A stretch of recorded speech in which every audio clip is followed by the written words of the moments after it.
You sat in your own place. I've never sat over here. Sam's not Actually, I may actually go over there.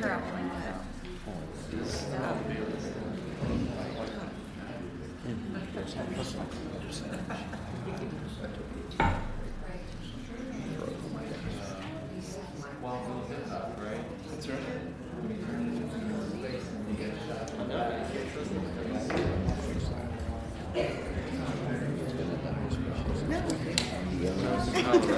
They told us I wish I had a house in Buffalo Bill Cody, right? He's from Wyoming, and died in Colorado. So he was buried in Colorado, but they were afraid that Wyoming. That's my mother-in-law, my stepmother-in-law.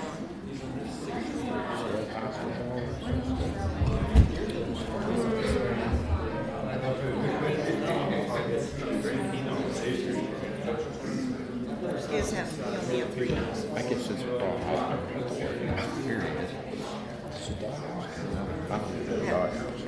Not unless it's in another state. Good morning. If I could have everyone's attention, please. We'd like to get started. This is the May 3rd meeting of the Walton County Technical Review Committee. We got a pretty long agenda this morning. We're going to try to get through it as quickly as we can. First item of business is the review and approval of the April 5, 2017 minutes. I'll move approval. Second. Have a motion and a second. Any further discussion of the minutes? Any corrections? Hearing none. All in favor, please say aye. Aye. Any opposed likewise?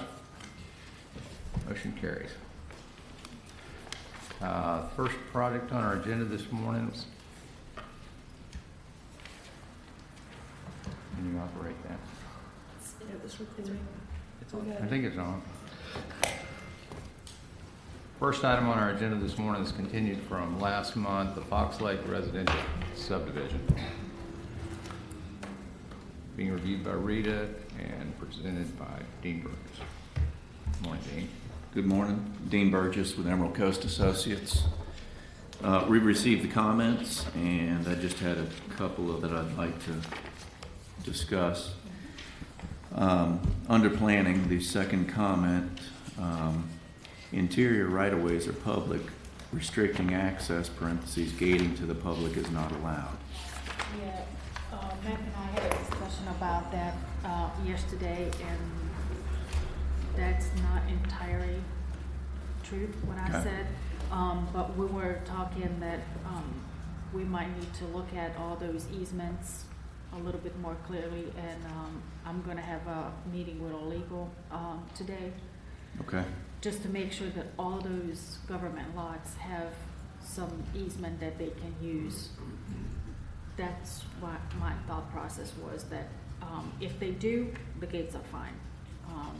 But we just need to make sure, because there's been a lot of Okay. abandoning and restrictions and all that, so. Right. Basically, the public easements inside of our subdivision Yes, are, cannot be accessed without passing through a private easement. So therefore, there is no ability currently to get to those public easements inside of the subdivision without passing through a private easement. well, this is all public, right? That's correct. So it's just something that I would like to talk to our legal and just make sure that, you know, if all this being gated, there's not going to be any future problem for any of the other, and if we're sure that it will not be, then we're not going to Okay. have a problem with that. All right. We don't think there is, but we wanted to make sure Yes. that those I out understand. parcels not part of the project would not be compromised Okay. with that. Understood. Number 5.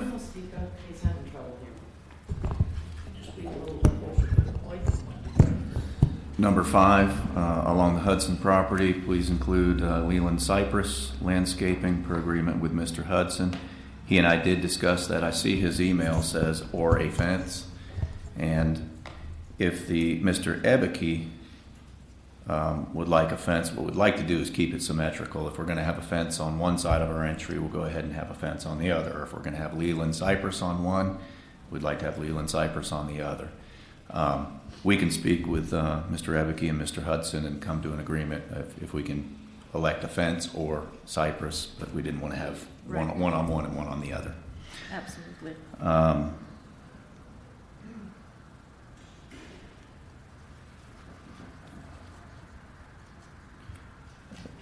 Number 7, we Yeah. also had a discussion that we're, same thing, we want to talk to our legal about that. We were not 100% clear on that agreement that you provided to Okay. us, what exactly grants access to. All right. And of course, you know, our counsel is Will Dunaway. And if we need to have a discussion with our counsel and yours, Will has reviewed the easements repeatedly and is very familiar with them, as are we. If we need to have a discussion or conference call or meeting, we'd be happy to. And we just want to, we reviewed the easements yesterday. I feel comfortable that the burden that's included in those easements is much less than the burden this particular Yes. version of the project is going to place on those Right. easements to the south.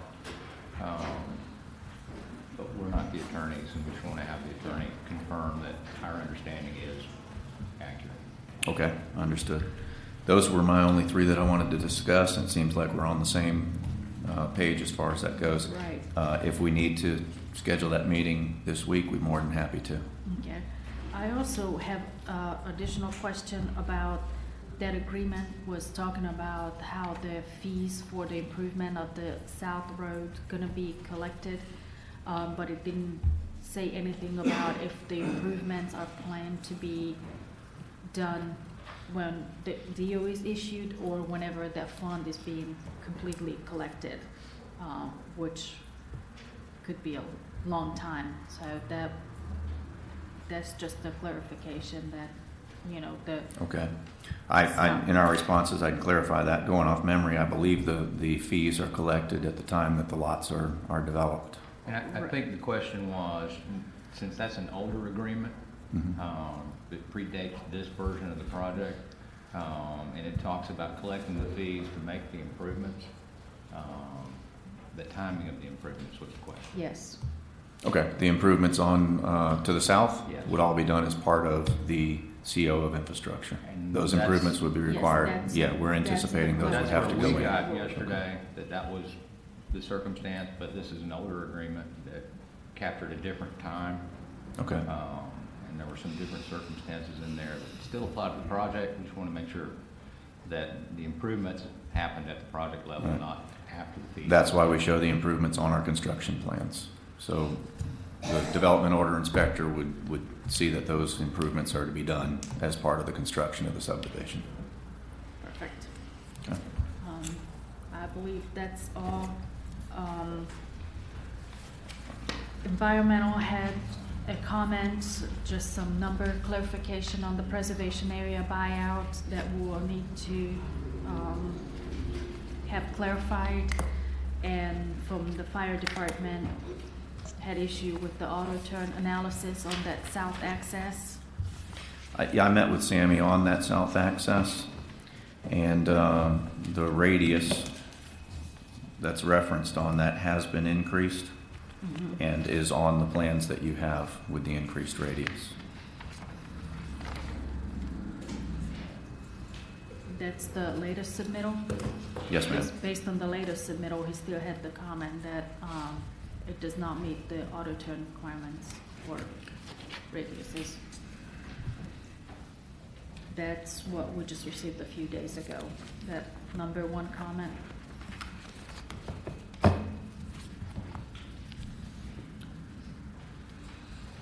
I'll make sure I understand what he's referencing there. When we met, he was fine with our auto turn analysis. So I'll do what I've got to do to right. make sure I understand what he's looking for. If you could get with him today. And I will. clarify that. I will.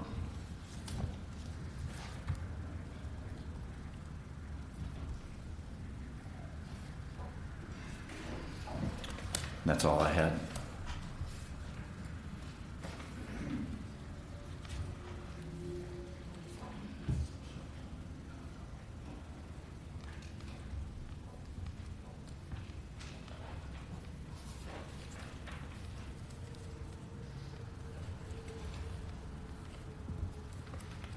We will get with legal today on those remaining legal questions Okay. and resolve those today. How soon do you think you can respond to the comments? This week by Friday. Any way to do that by tomorrow morning? By tomorrow morning. So we can meet our submittal deadline for the planning commission? Sure. I'll do it by tomorrow morning. I think these comments have a reasonable opportunity of being completely addressed,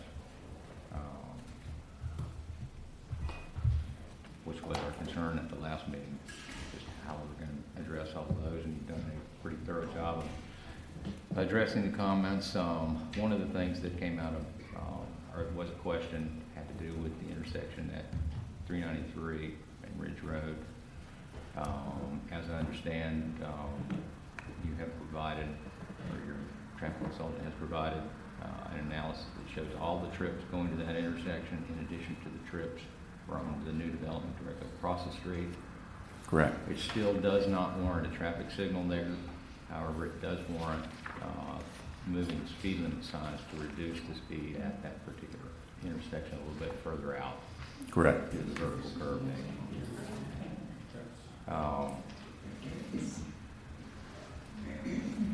And that was our concern, and that was the specific request to drive all the trips to that intersection, just to try to maximize the impact of this project on the analysis of that intersection and for whether or not present traffic plus the traffic of these two developments would warrant a signal.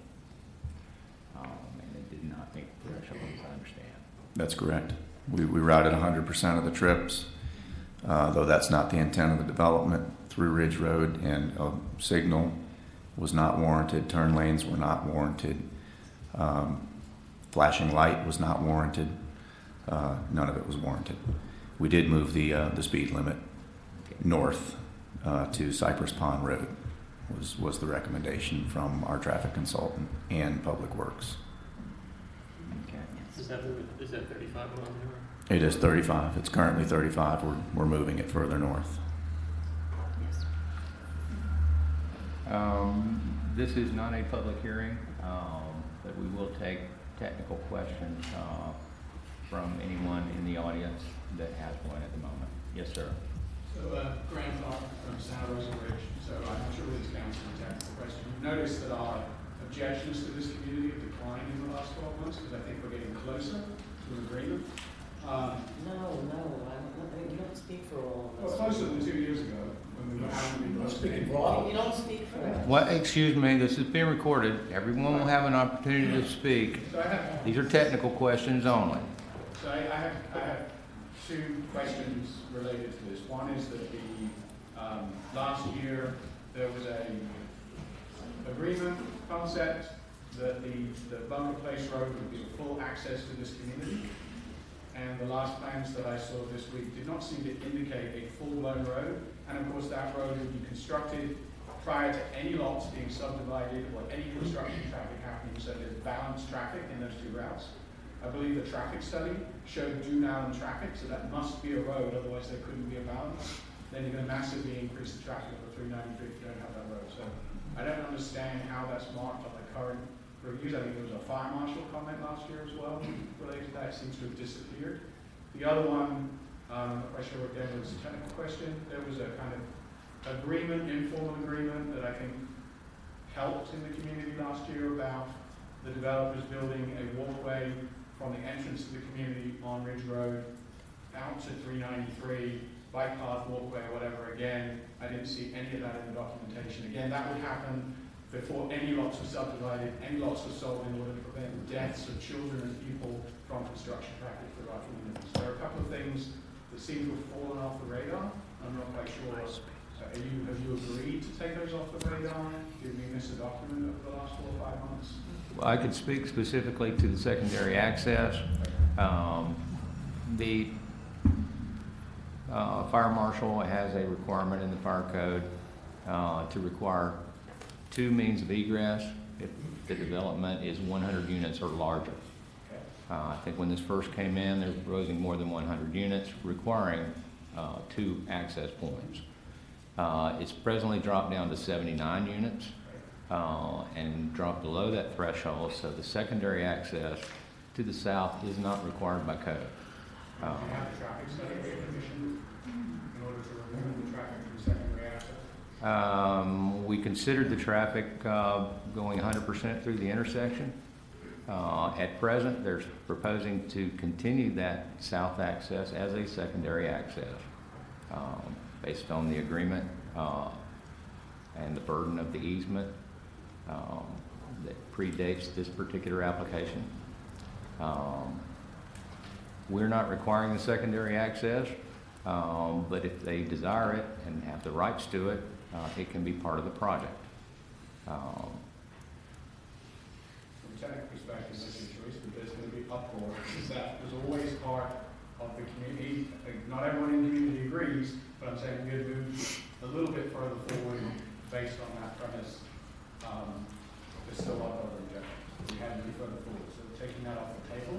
At present, it's still shown as a secondary access. We want there should be balanced access. We don't want all the traffic, all the construction traffic through Central Rosa Ridge. I mean, we've never said that. We've always said that doesn't work for us. And so we will re-energize our community. It was energized a year ago. We'll start getting 150 people in these meetings until we get that principle back on the table. And I know there's a lot of other comments in this room too. I don't think you should drop that. I know legally you might be able to do it because of the 100 units, but at the end of the day, there is a safety issue for the members of our community. We're going to have 10 years of construction traffic with one route. There's the use of our community as an exit and entry point into that particular new development, as a sole entry and entry point, and the impact on the quality of life in our community. And so, you change the game, which is okay. I understand. You're following the rules, but you change the game. There will be another public hearing at the Planning Commission and another public hearing at the Board of County Commissioners if the project reaches all the way there. And we welcome your participation in each one of those opportunities. And the walkway? That is not presently part of the application. So that's the withdrawal. I don't think it was ever officially given. It was certainly withdrawal. I don't know that that's ever appeared on any plan submitted to the county. There may have been some agreement out in the public between the developer and members of the community, but that hasn't been submitted on a set of plans to us. I can clarify that that was never offered. That was unfounded. Do we have any other questions? Yes, sir. Charles Ebeke, I live at 143 Fairway Drive. My, Excuse me, lot Mr. Abbott, 5, could we get your name for the record, please? Brandon Hart, 360 Fairway Drive. Thank you. I'm sorry, Mr. Abbott. that's it. Our lot 5 adjoins the Fox Lake program. Process. Our concerns has to do with the newly appointed ponds. Okay, in the last workup over the years, it has been retention ponds. I see that they're identified now as wet ponds. And wet ponds require a whole different strategy in maintaining. We're very, very concerned about that. That pond that I'm referring to is only 10 feet off of our property line. And I noticed in the small print, there are 2 depictions that identify 2 spillways that go into our property along a 5-foot easement. That's very concerning to us. I would also say that we don't know anything as homeowners about how these ponds are developed, how they're maintained, are they lined? Am I going to have encroachment or percolation laterally? We live on a sand dune, okay? And it's very easy for water to percolate left and right from the ponds. We are very, very concerned about that. We are one of the highest areas, okay, on the ridge. We have no drainage problems whatsoever. Have none. When we get heavy rains, however, it does gather right behind our yard in proximity to where these 2 drainage points are. I'm talking about the spillways. So we're very concerned about that. And who's going to be responsible for that? As we well know, this is a process that's been going on for nearly 10 years. That has a lot of other hidden caveats that are the responsibility generally of the county. In other words, I'm talking about the drainage pattern. The drainage pattern that exists in our neighborhood starts basically at Small Fox Lake. It runs through a pipe under Ridge Road and Fairway Drive to Big Fox Lake. From Big Fox Lake, it runs through a tributary out to the wetlands. That wetlands, finally, through the golf course, makes its way to Oyster Lake. That's a big concern to us. Now, there were some questions early on in one of our meetings about the easement. The easement was not granted in the center of Fox Lake because of drainage problems and the ability for the county to maintain this site. And I want to know if any of the stuff, any of the original workups that were made by Tetra Tech and Phoebus are going to be included in this process. In other words, we have major flooding problems along Fairway Drive, and I can assure you, and this happens right in front of my own home. If we get 25, 26-inch rains, and I've lived here long enough to see that, Fairway Drive, okay, and Ridge Road are closed. You cannot navigate them. That totally restricts any traffic that's going to go into Fox Lake through the easement or the road that goes between the Hudson properties. So I'm very concerned about that. Is that going to be taken care of beforehand, or do we have to wait for the development to take place, flood out, and then have all these problems in our hands? So those are really very, very, very serious questions. And then finally, when it gets down to the end of this thing, all the research that I've done, I like my property. I plan to live there until the end times, okay? But somebody's going to have to sell that property one of these days. And with a wet pond directly behind it, with no planning, who's going to sell my property for me, for my kids? It's not going to happen. And then finally, we have some engineers here, okay? We know that Little Fox Lake gets eutrophication. green pond stuff. And of course, when the water's moving and so forth through the tributaries, it's not a big problem because it kind of takes care of itself. But it's still there. And if you get into a collection pond directly behind my house with no aeration to get rid of eutrophication, it's going to stay there. It's going to be part of my problem and the people that will live in that community. Are you going to put an aeration system in? Okay? So those are the concerns that I have. That wet pond is a big detriment to me, my habitation, and the resale value of my property. I've written that all down for you. I'd like to pass that out to you. And this could go to Thank you very much.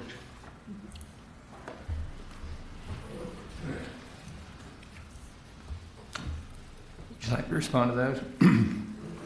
I can respond to the ponds. There are no spillways directed to the north toward his property. They are all directed to the south. Our pond pops off to Fox Lake and in turn travels through a 48-inch pipe that's designed in accordance with the Tetra Tech report toward the wetland on the west end of the property. We have taken into consideration, met with Public Works, met with Dewberry to assure that our plan does incorporate the Tetra Tech recommendations in their drainage study.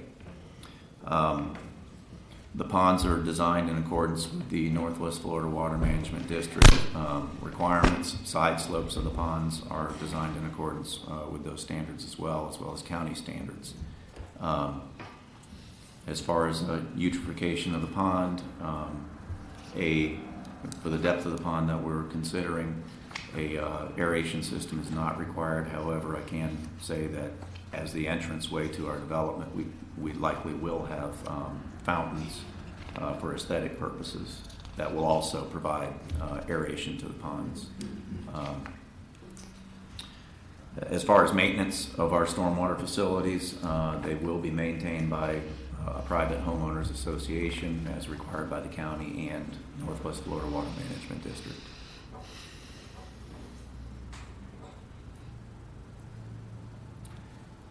Can I have a follow-up question? Sure. Well, we know that this is 30 acres, okay? And the way construction goes... Mr. Advocate, could you come a little closer to the microphone so we can make sure your testimony is... People are in the business of monitoring construction. And we all know that it doesn't happen overnight, okay? This development, probably because it's 30 acres, is going to take 5 years. That means that you're not going to have an HOA until after the 5-year period. No, sir, that's not correct. That's not correct? Okay, well, that means that the county then is going to take care of it. No, sir, that's not correct either. The developer controls the HOA until a certain percentage of the lots are sold, but the developer is on the hook for everything the HOA is responsible for until that happens. And the ownership of the common areas and the responsibility for maintaining those common areas truly vests with the homeowners association.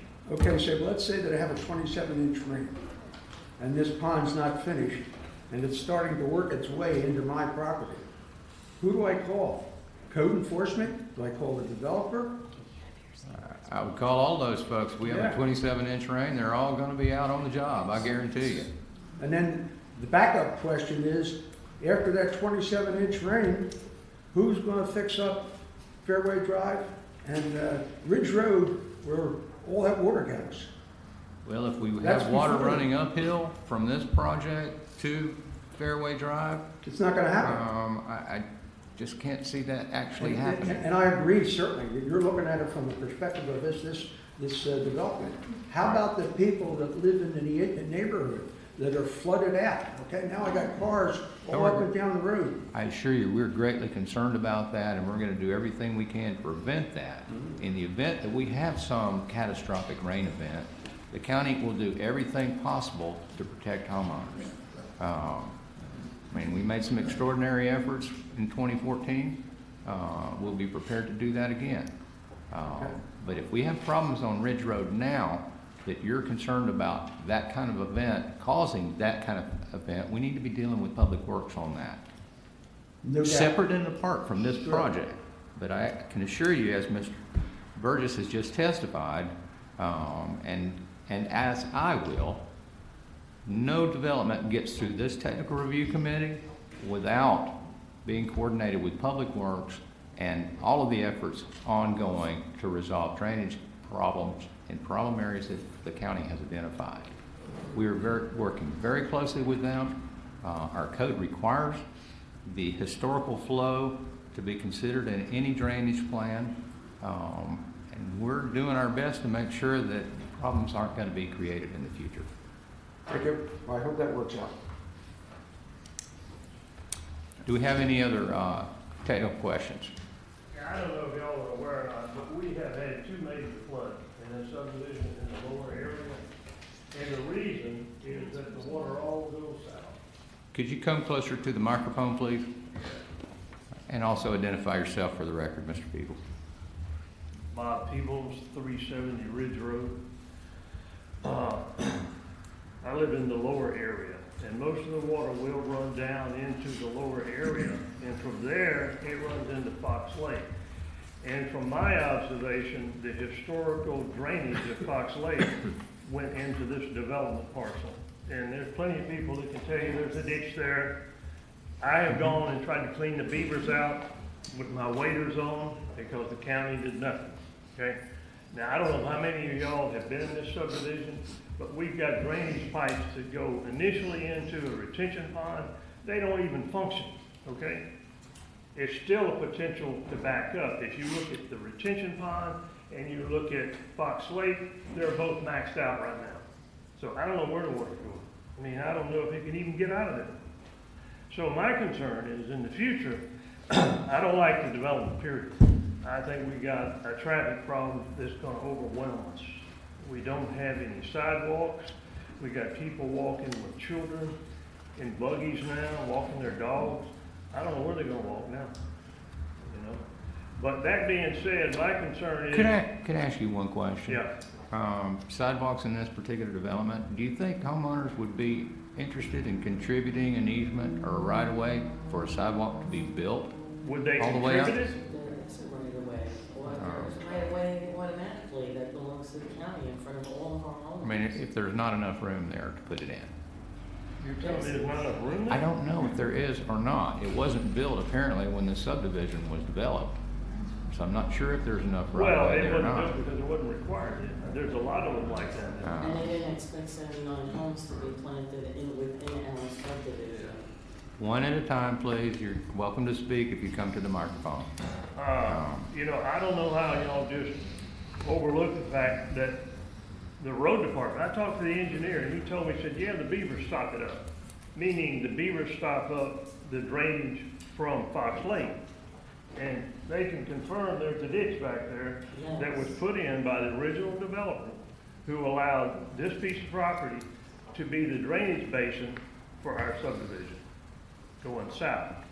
Now from there, I don't know if there's any easements left. I think the county's giving them all away. It should be going into Oyster Lake in my opinion. But I don't know how you get it there now.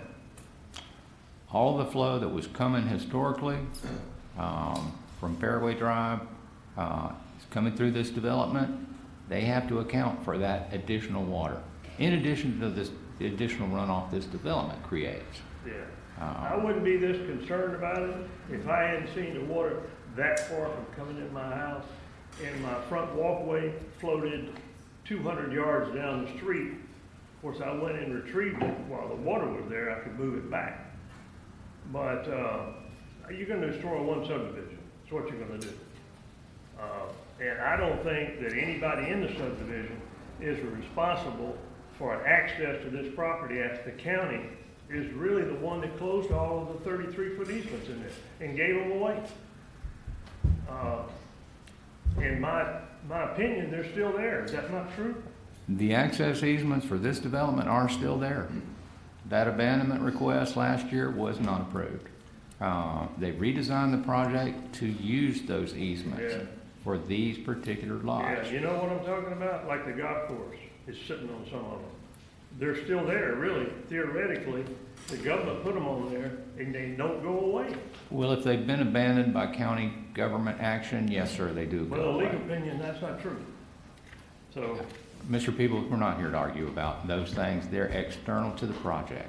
If you got specific technical questions about the project before us today, not. We got there on the. I know, and I understand it, and I don't mean any disrespect. This is not the forum for, I don't want this project here. Right. This is the forum for, this Technical. Aspect of the project does not meet the technical All right, requirements. let me ask you a question. Did You will have that opportunity at the planning commission. I really don't want to see it get that far right now.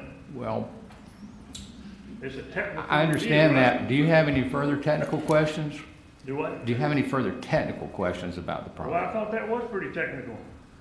I can respond to it. It sounds like the concern is the drainage that is, that ends up in the low point of Fairway Drive here.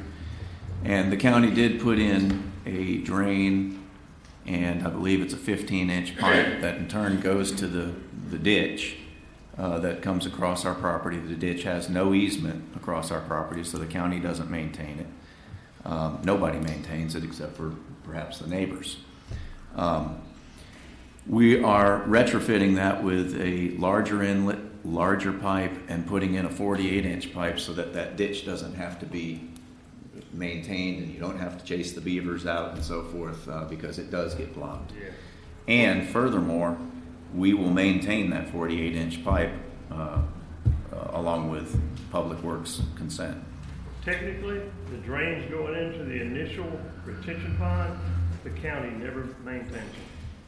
You got pine trees growing in them. So Are we that's technical in my opinion. Are we talking about within this development site, or are we talking about in the developed subdivision to the north? We're talking about the drainage from Santa Rosa Ridge, which is the important part of how you keep it from backing up. Okay, well, I think Mr. Burgess responded directly to your question. Well, he did, but not the interior of Santa Rosa Ridge where the county's supposed to maintain these things. And yes, sir, that was my specific question. You're talking about up here, where Yeah. you live.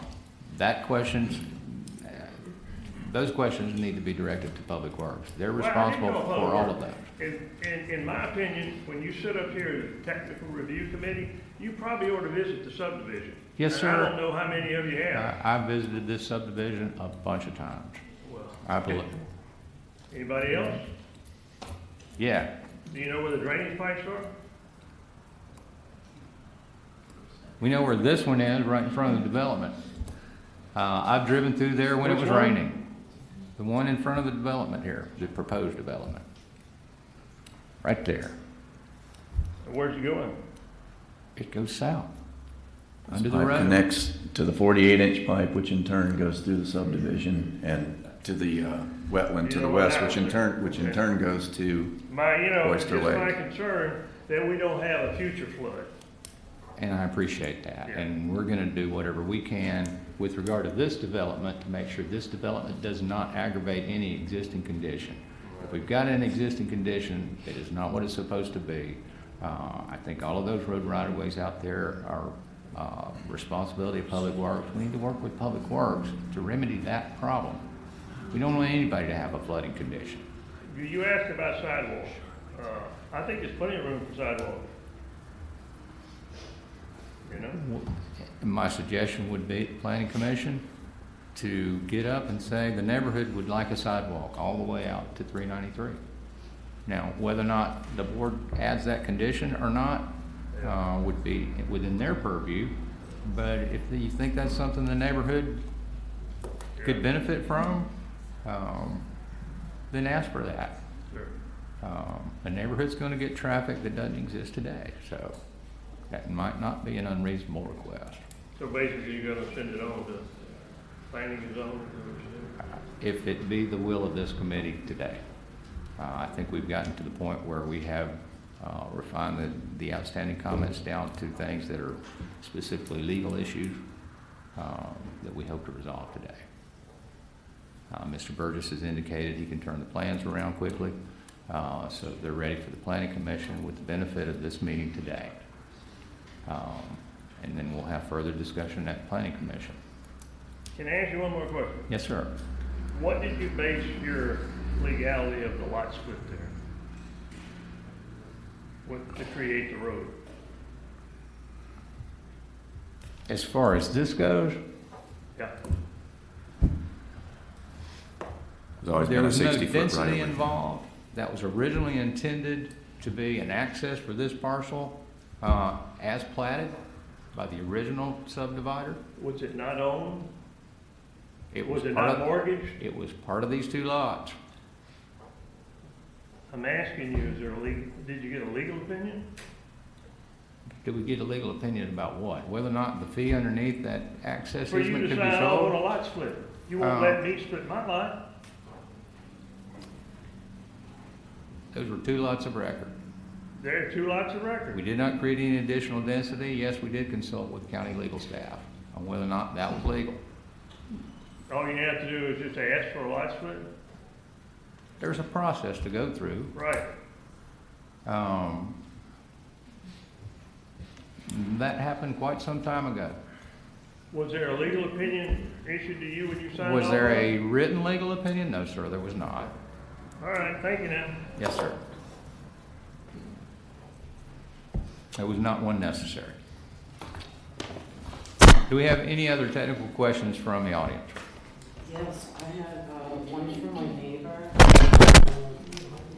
Yes, ma'am, if you My could neighbor Lucy Reeves. And, come up here and identify yourself for the record, My please. name is Nancy Meehan. I live at 285 Fairway Drive, and my neighbor Lucy Reeves lives right next door. She wanted to know, since the interior roads within this subdivision have public right-of-ways, how are they allowed to have any gates on it at all? Because if it's public right-of-ways, it should be all open to the public and not gated off.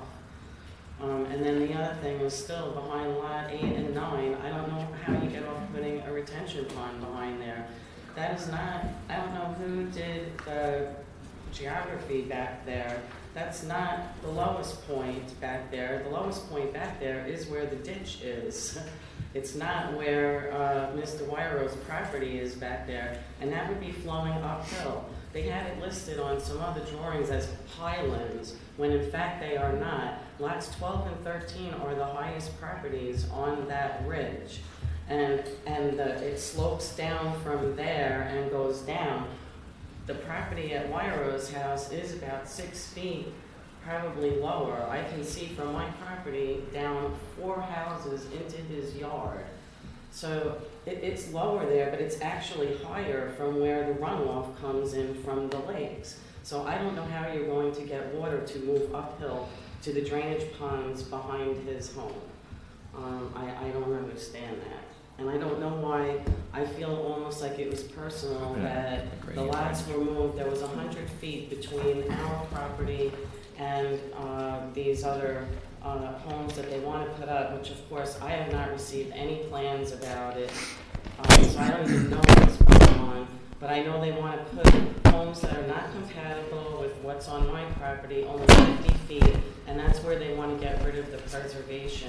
And again, that all rolls downhill. And I can show you, and even just driving on the road today, you could see the whole ditch on 393 where the water has taken all of that dirt, and it's a constant process up by the ridge where the water is always taking the dirt and everything from the sides of the roads, creating huge ditches because water runs downhill, it doesn't run uphill.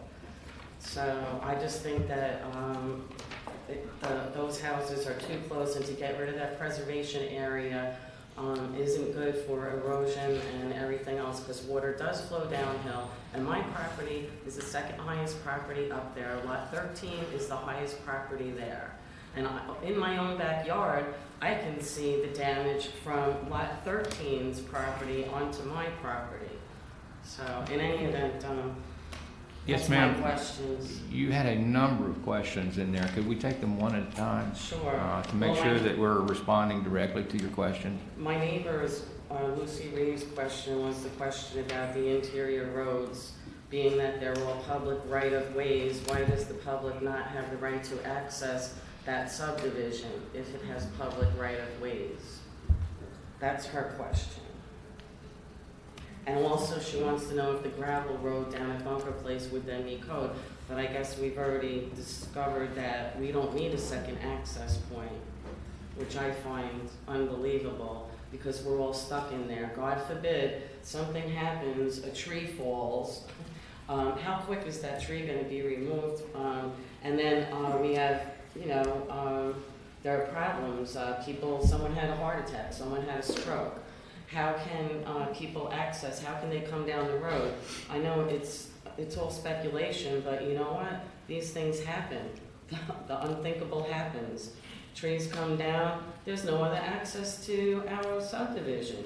I mean, that's ridiculous. You're trapping us all in a death trap, essentially. So that's why, I mean, she was questioning about that second, exit or entrance, and wanted to know if the gravel road actually met code, because if it does wash out and there is only one exit, and we have this storm and trees go down, we don't have any way of getting out. And now you've added 79 more homes. My opinion, there was only 15 buildable acres. There should only be 30 homes back there at the maximum. Not 60, not 79. It's all overkill for a very small area, especially when you've got an apartment building that's going to be put on 393. You got 85 homes right across. I was just told that just north of us, there's going to be another development. These aren't technical And in then nature. meanwhile, though, your Yes, traffic ma'am. study shows... Could we get back to specific All right, okay. technical questions? I'm We're sorry, happy to I'm answer sorry. them, but I'm very passionate. I understand your passion, and I appreciate that. And there'll be an opportunity for that. My family's been here for 35 years, so it's like really, really upsetting. Okay. All right, I'm sorry. So the first question I asked was about the interior roads, and is gating permitted because if they're public right-of-ways? And we believe that gating is permitted. The easements that are being used within the property that were not abandoned are exclusive to these particular lots. They provide access to nowhere else.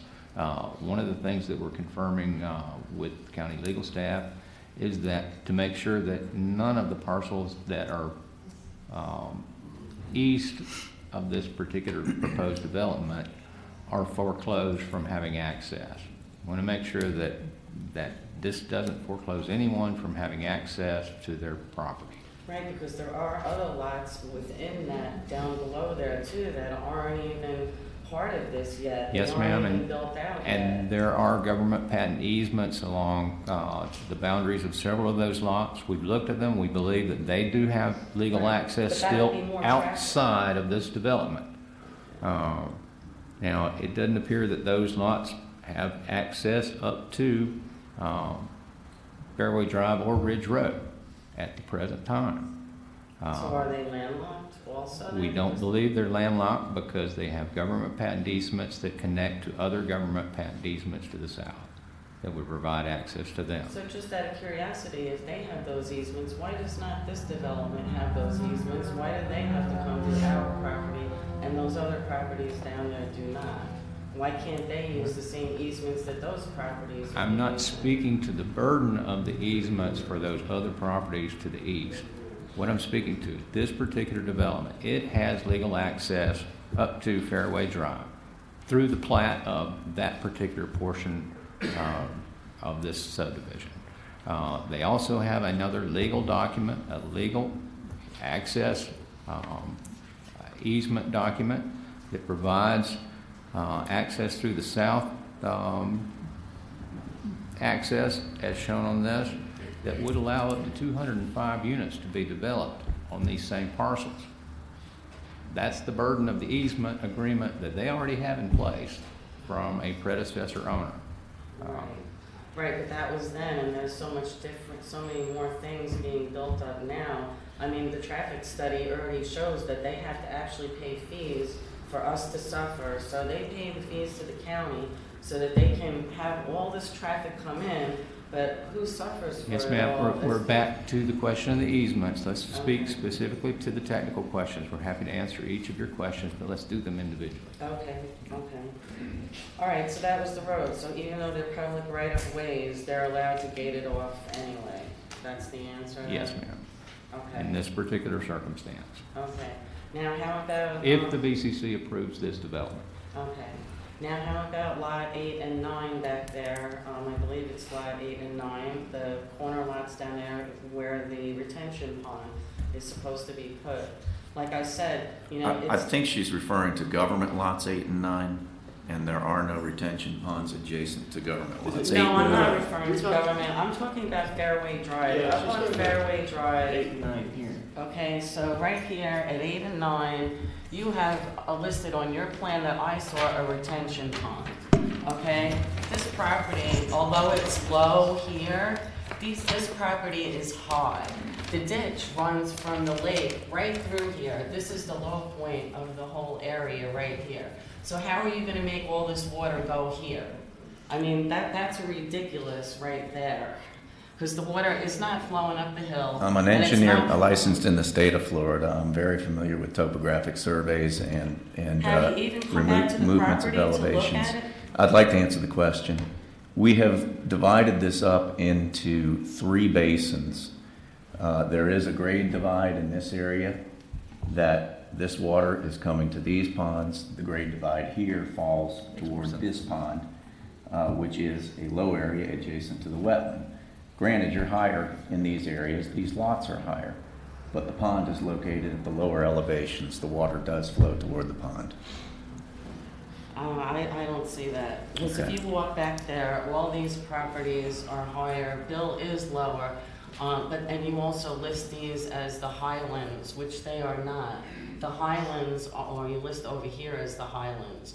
The highlands are actually right here, where you have these houses 50 feet behind my house. This is my lot. So, and I think you're planning on putting like 3-story buildings right by my single-story home. Only 50 feet. This was 100 feet. Why is it now reduced to 50? Because I'm starting to think it's personal, actually. we reconfigured the plan. This is a 50-foot preservation buffer. I think she's confusing the term uplands and wetlands with highlands. And upland just means it's not a wetland community. Okay, well, you know, I haven't gotten all of the drawings. That's the whole thing. I don't even know. I mean, technically, like the report said that there hadn't been a lot of public comments on it. I never received another copy of what you all are doing here. So it's like, how can you expect people to comment on something that they haven't even received? I mean, all of this is public information. You're welcome to a copy of it. Yeah, but the people that are within 300 feet, as far as I know, I thought were supposed to be notified about it. So Yes. why is the onus on me to go running around? It's bad enough I have to come to these meetings and try and fight for my property. Then now I have to go around and try and assume, oh, maybe they changed something. I better go up to town hall and check. Come on. It should be given as, you know, it should be given to all of us so we all know what's going on. We shouldn't be kept in the dark. We should all be in the sunshine. Anyway, all right. Yes, ma'am. This project is very much in the sunshine, and we're going to keep it in the sunshine because that's what we do. Now, there is a requirement to notify people within 300 feet. There's not a requirement to send a complete set of plans. And there's no requirement to send subsequently modified plans. The notice is to make you aware of a public meeting where those things are going to be discussed and you have an opportunity to see them and make appropriate comments. Anything. No, nothing. You would think at least I would get a setting plan, something. Some When kind this- of document showing what's going on. If you live that close to the development, I showed you. Yes, 50 ma'am. feet, okay? I'm gonna have people looking down in my backyard, even though it's downhill from me. And probably everything from my property's been washed down on theirs. yes, ma'am, you would receive a notice of the planning commission hearing if you're within 300 feet. Right, and I have not. So I don't even have any information pretty much as to everything that's going on there. I'll check our records that she was notified. We notify by return receipt mail. And the deadline for mail-outs were Monday, May No. 1st, so that's for them to mail out the notifications, so you should be getting them shortly. You should be receiving one this week. Okay, yeah, because I have not received them, and this gentleman just wants to know, I'm sorry, what was it about the gate question again? So if they are allowed to put up a gate even though there are public right-of-ways and everything else? If this development is approved by the Board of County Commissioners, their request for a gate in those particular areas would be part of that request for approval. Like Those you can't easements have- don't serve any other development, they only serve these particular But private they're still lots. public. I mean, technically, the easements in our area only serve our subdivision. However, we can't put a gate up on ours and not allow people in there. I don't know, I'm sorry, I don't understand that. Actually, Yeah, in your public particular rights. case, you no longer own the road, the fee underneath the roadway. The county owns that. And in this particular case, the developer applicant still owns the land underneath the easement. It can still be used for its intended purpose of ingress, egress, and utilities, and that's what the developer is proposing to use it for, to serve those lots that are within the development, through those easements that are within the development. Okay, so those aren't considered public right-of-ways then? They're not exactly the same as the road in front of your house. Yes, ma'am, that's correct. Do we have any other technical questions? Yes, ma'am, Ms. Nielsen.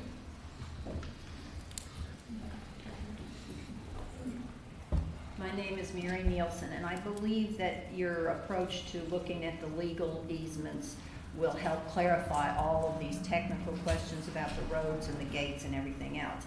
I would like to bring to your attention the original document in 1986 when Jeannie Allen signed it requesting a resolution to abandon the 3 easements that provided all of these government lots their access to Allen Loop Drive.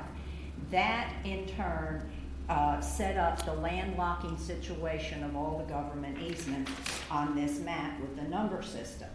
So this document, and I'm giving you a copy of it, references the fact that in her affidavit, her petition, she made the statement as far as these easements, that no street or roadway has ever been placed on said easements, and same will not be necessary for access to other parties.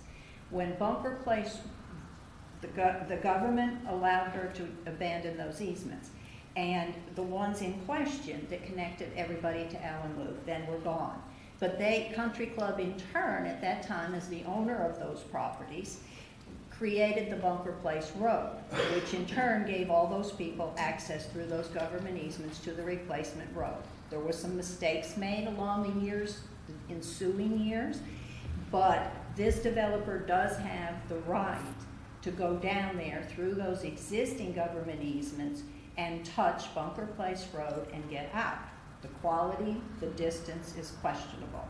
But I think that if you start the search and you look at this, government lots 8 and 9 may be being treated differently by the Country Club and by the agreement that Garytown and the Country Club made for this particular property at the time of the sale to Mike Senior to 38 Development.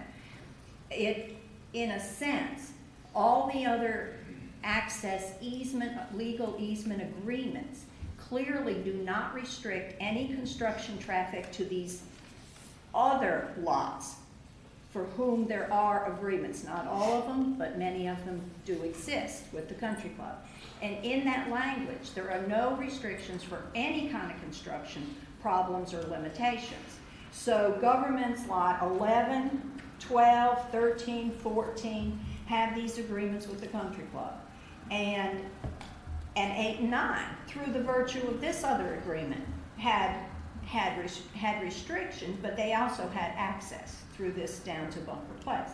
So why would government 8 and 9, with the government easements, who were totally dependent on this outlet to Allen Loop, and when Jeannie Allen made her affidavit here that the same will not be necessary for access for other parties, that in turn at the time said, if you abandon this here to Allen Loop, all these people with these easements still have a right to come down there, to hit there and come through. Okay? So whether this party owns the 24 acres or this party only owns that plus this, these still exist. These easements have not yet been abandoned by the government, and that original document is where it starts the ball rolling here. So I just would like to bring that to your attention, that the other agreements that I have found for these other parcels, including Hideaway Cove, including all of government lot 15 and the houses that have been built there, they had access and they could come down through Bunker Place to get out. And Dean knows that. And so I'm just providing this because I think that the legal interpretation, the legal homework that needs to be done is the key to hinging on this secondary access. And whether or not that secondary access should be restricted for government lots 8 and 9 for construction. Thank you, Mary. Yes, sir.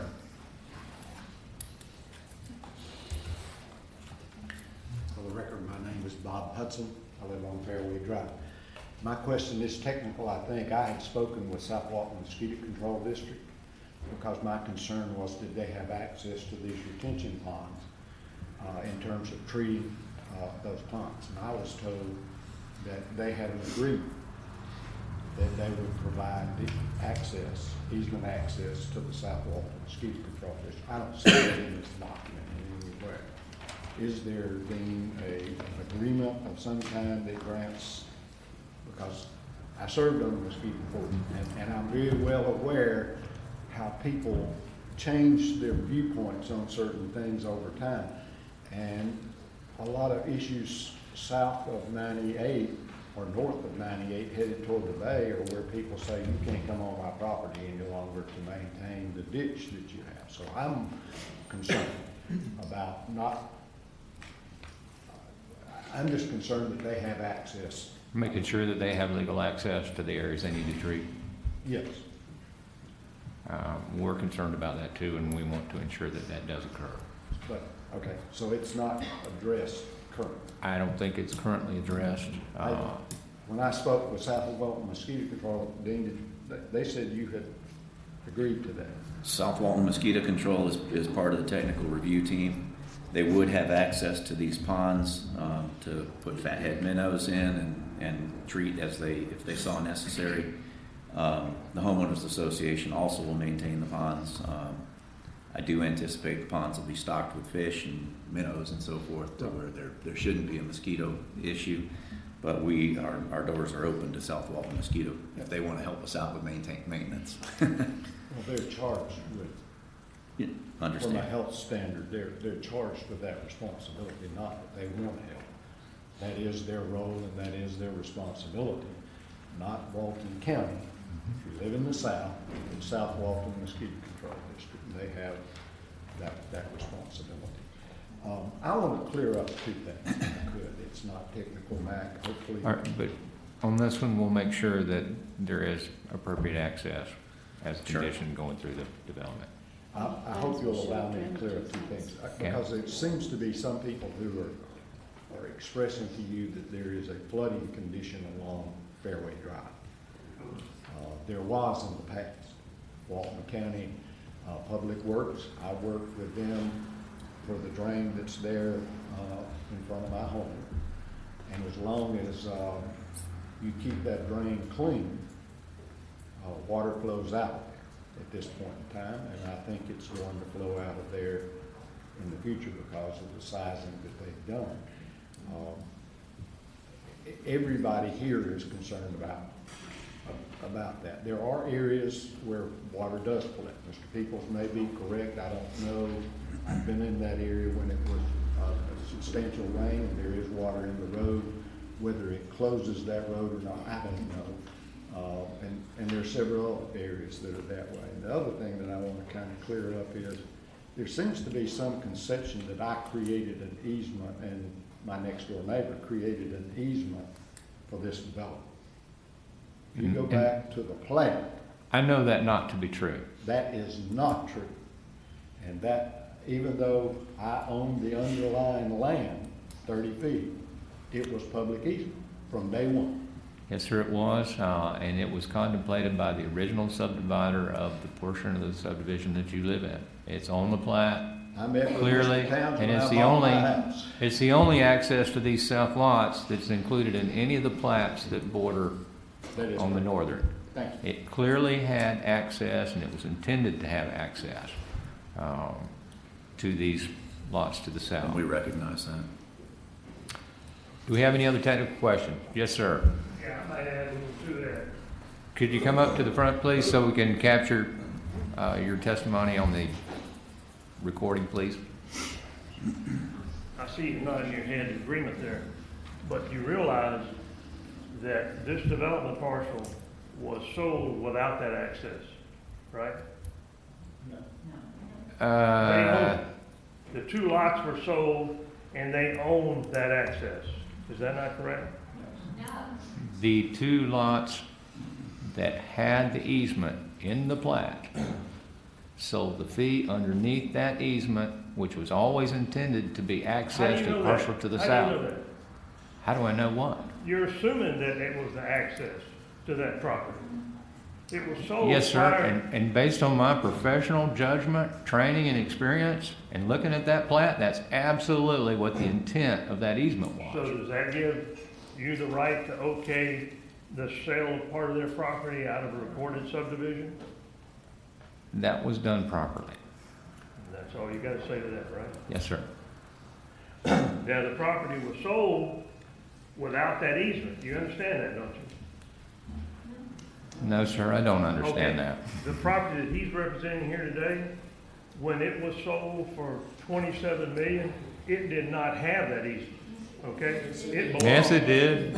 It did not. It had the rights to the easement. No, sir. Listen to me. If I can clear this up, that property to the south always had access based on the plat of that subdivision, that portion of the subdivision. They didn't own the fee. You're assuming that. You have to be assuming. No, that sir, I'm not assuming that. Who told you that? I can read it. You can read it because it says that? No, I can read the plat.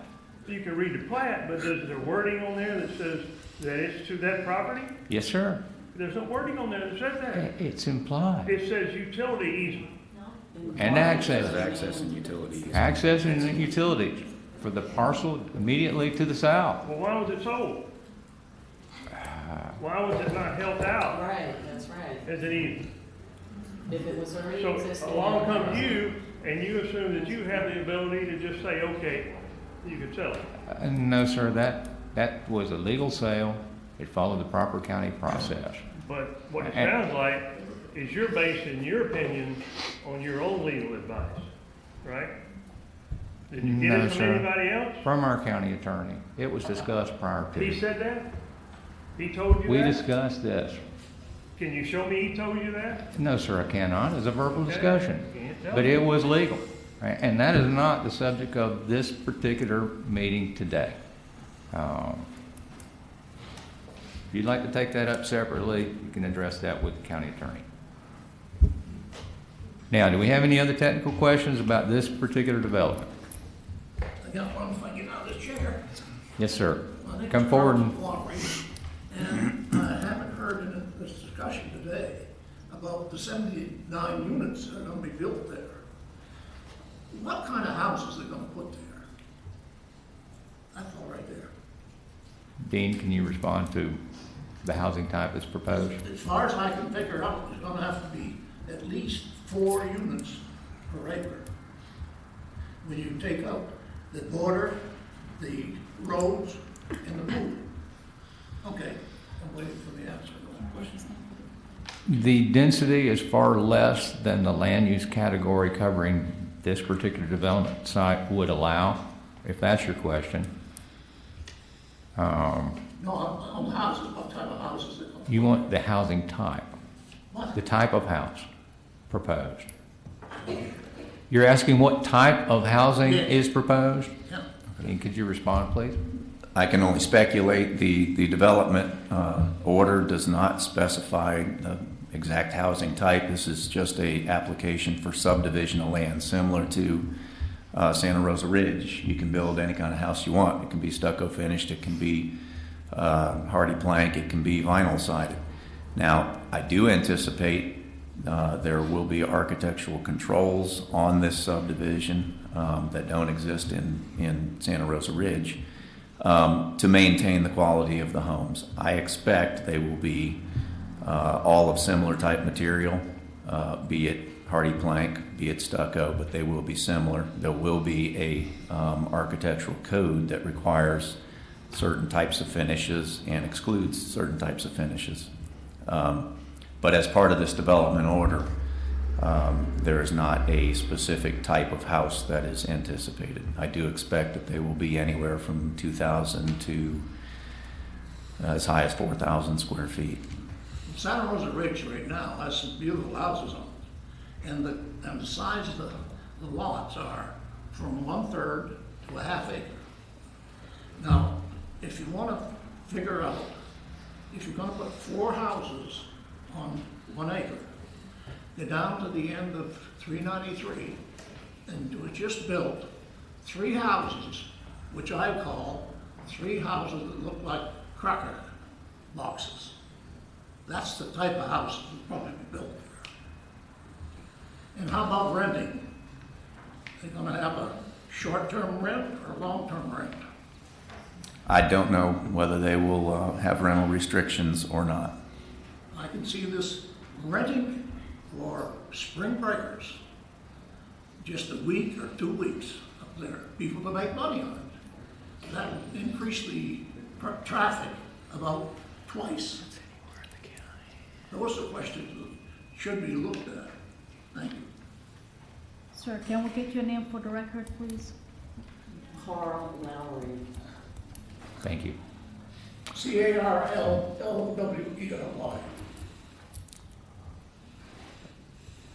Well, to specifically respond to your question regarding type of occupancy, whether it's short-term or long-term or home ownership, the county doesn't presently have any regulations to regulate those kinds of things. And as we speak, the legislature is busy taking that right away from us this week again. To preclude treating any, I understand your problem or your concern. Our problem is we don't have any regulatory authority to deal with that kind of thing in our land development code, and the legislature this week is working hard to try to further take away or preempt our right to create any laws locally to deal with those circumstances.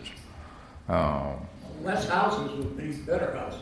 Yes, sir, and as this property is proposed this time, it's less housing than was previously proposed in the last iteration of Fox Lake. But you can't get what they wanted in there between the wetlands. There's only 15 buildable acres in there, really. Yes, ma'am. We're going to limit this to technical questions. I was trying to respond to this gentleman's question. Do we have any more technical questions? There being none, I'm going to close the floor to questions from our audience. We'll now move back to action on this particular development. Do you have any other questions about the technical review comments, Dean? I do not, no. Any other questions from technical review members? Hearing none, do we have a motion on this particular development? Yes, I would like to make the motion to approve the Fox Lake residential subdivision project subject to all conditions and comments being met, and move it forward to the Planning Commission for May 11th. Condition that what we have discussed, that we'll look at the questions answered today by tomorrow morning to be able to prepare everything for Planning Commission. Yes, ma'am. I'll second. We have a motion and a second. Any further discussion? There being none, all in favor, please say aye. Aye. Any opposed likewise? Motion carried. This project is moved forward to Planning Commission with a recommendation for approval subject to satisfaction of outstanding comments. Thank you.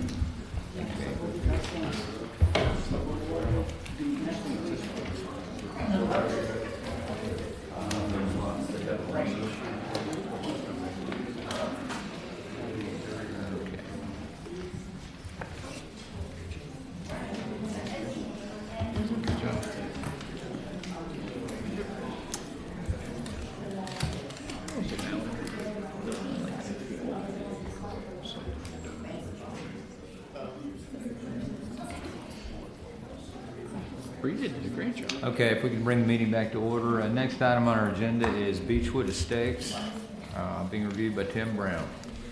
Yes, this project was continued from the last TRC meeting. There's since been a resubmittal. I've only received comments from fire on the resubmittal. However, Kristen was researching the preservation issue, so hopefully she has an answer for us.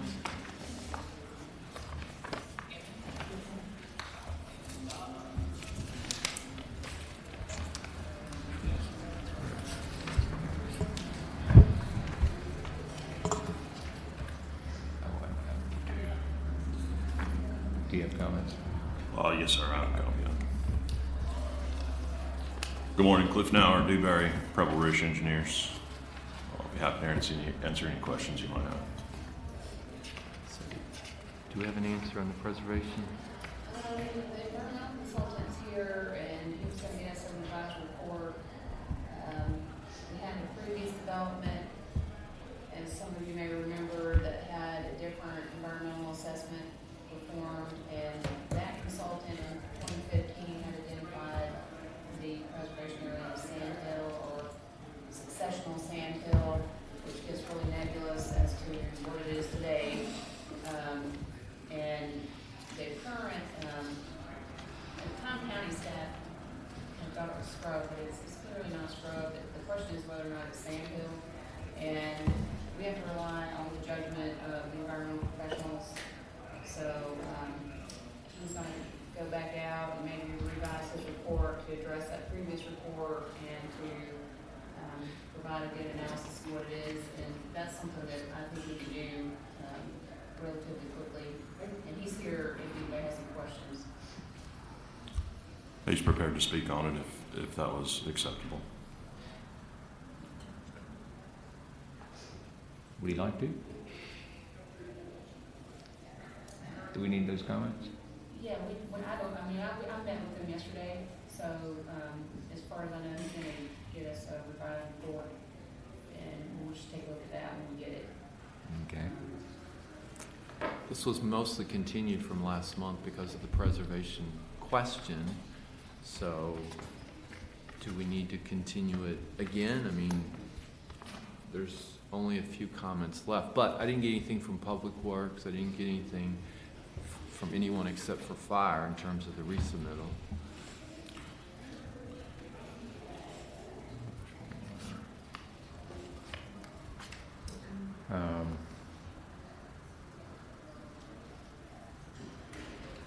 Has environmentalist been out to the site? Yes, ma'am. Yes, ma'am. He's Pat, if you could come up here. But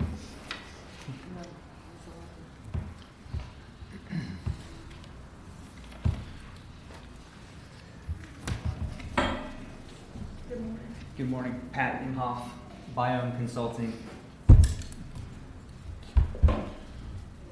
I think the question is there a requirement for preservation or not? No, there's no sandhill or preserved vegetative community on this property. Well, if that's the case, then I don't see any reason to hold it up. I mean, we held it up last month mostly because of the preservation question. We didn't know yes or no whether there was preservation required. If there is no because if there is, it might require redesigning the project. But if there isn't any required, then I'm prepared to move it forward. Pat, did you do the previous environmental assessment? No, sir. We had done an assessment, I think in 2005, Foster Dental Imhoff, formerly a former company. And we didn't find sandhill at that time. It was a successional stage, similar to what was reported earlier. But the way vegetative communities transition, it's unless there's a maintenance of that community type, from the time that we looked at it the last time, it's not going to turn into sandhill without fire. It hasn't burned. There's a huge, very deep duff layer, which, if there is fire, it will be catastrophic, and it won't be sandhill. It will be probably dirt. But will it turn into sandhill following a fire? It could over a long period of time. But at this point in time, no, it does not need sandhill by any stretch.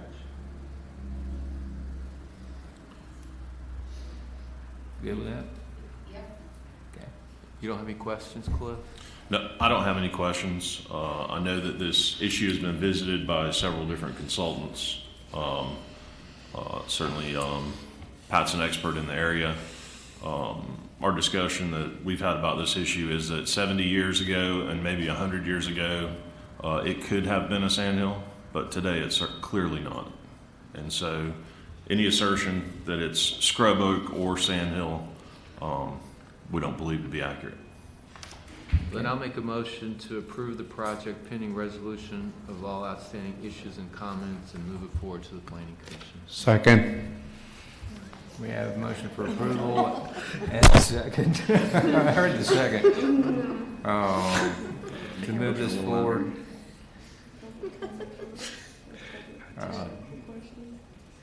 Do we have any technical questions from the audience on this particular development? Seeing none, any further discussion by the committee? We have a motion and a second. All in favor, please say aye. Aye. Any opposed likewise? Thank you very much. Thank you, Cliff.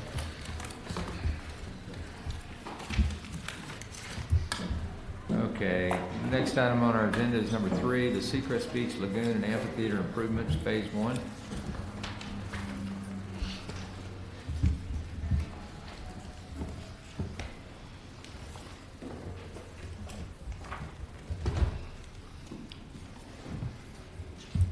Morning. Good morning. Can you identify yourself for the record?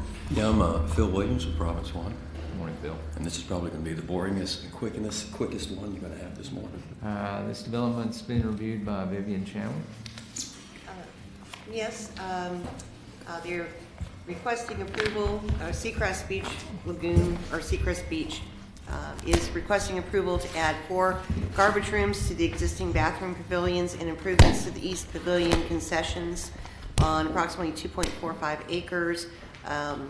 And there are only a few comments from Planning Department. We requested a revised site plan that clearly shows and labels the improvements and show the size and/or square footage. A spreadsheet or table that can either be separate or included on the site plan showing the ISR breakdown so that we can use it for future development in the community. And then the grading and drainage sheet must be signed and sealed by an engineer. Those are the 3 outstanding comments. To address the first comment, in talking with Vivian, this is what we did for that one.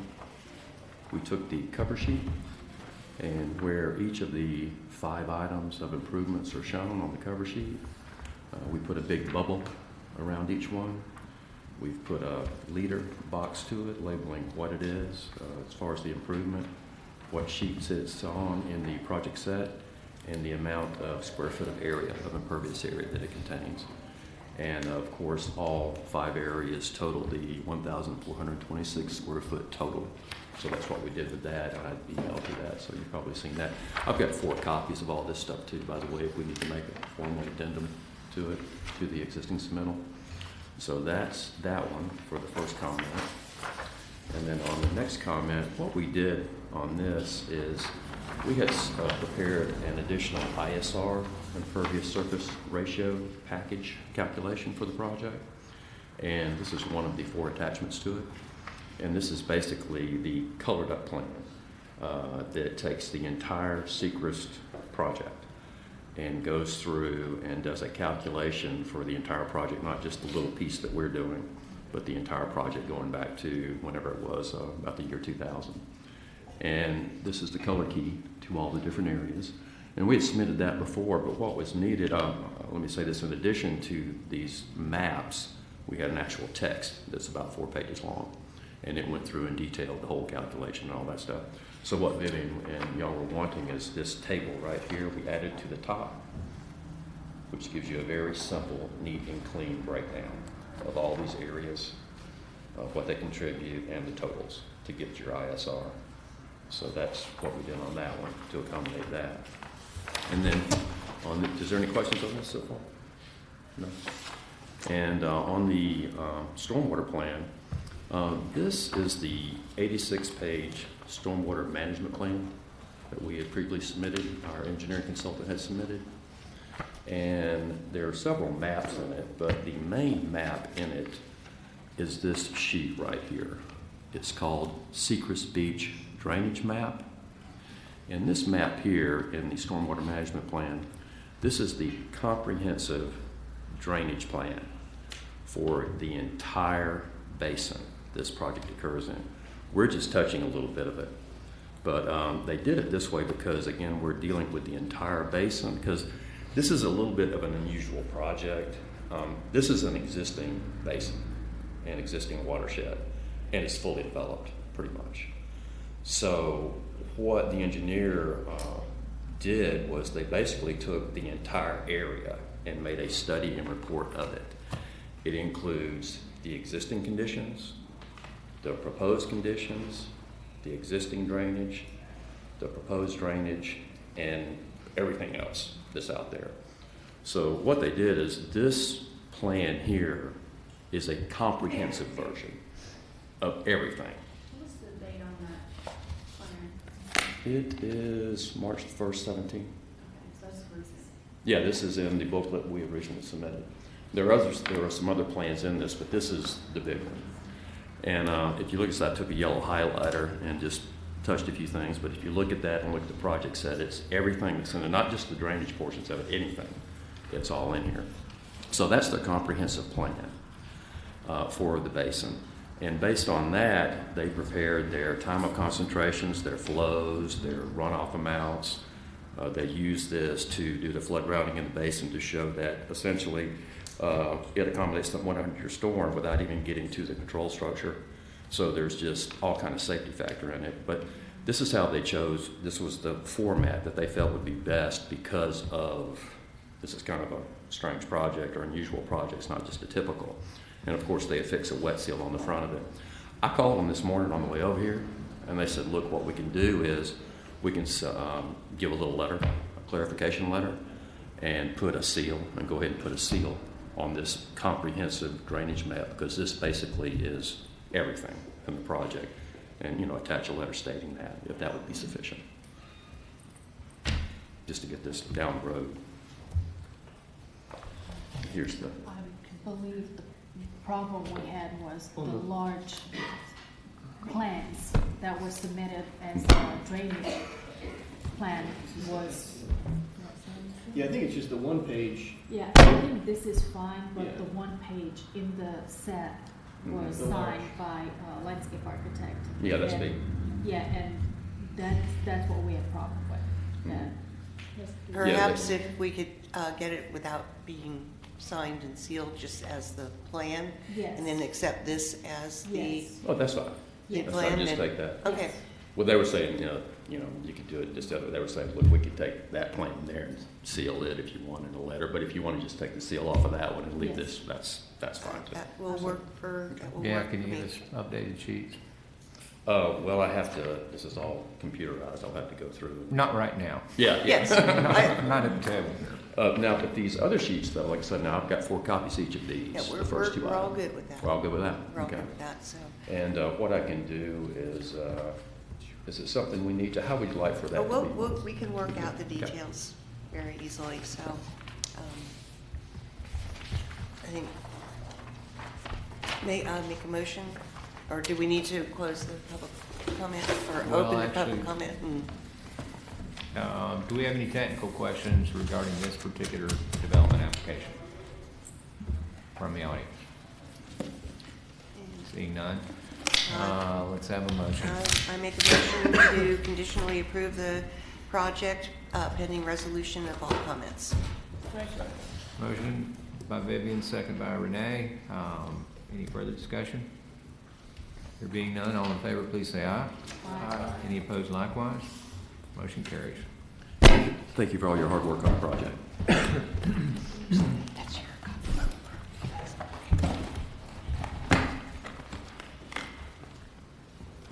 Okay, next item is item number 4, the Indian Woman subdivision. It's being reviewed by Bob and submitted by Jenkins Engineering.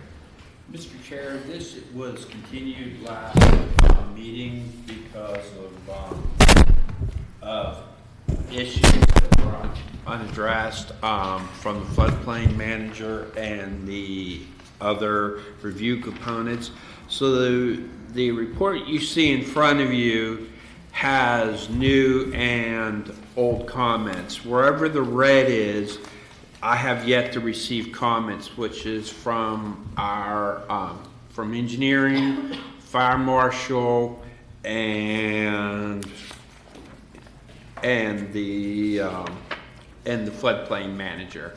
So instead of continuing again, we put it on, and I'm recommending conditional approval pending the 3 remaining outstanding submittals comes in sufficient that we can move it to the planning commission.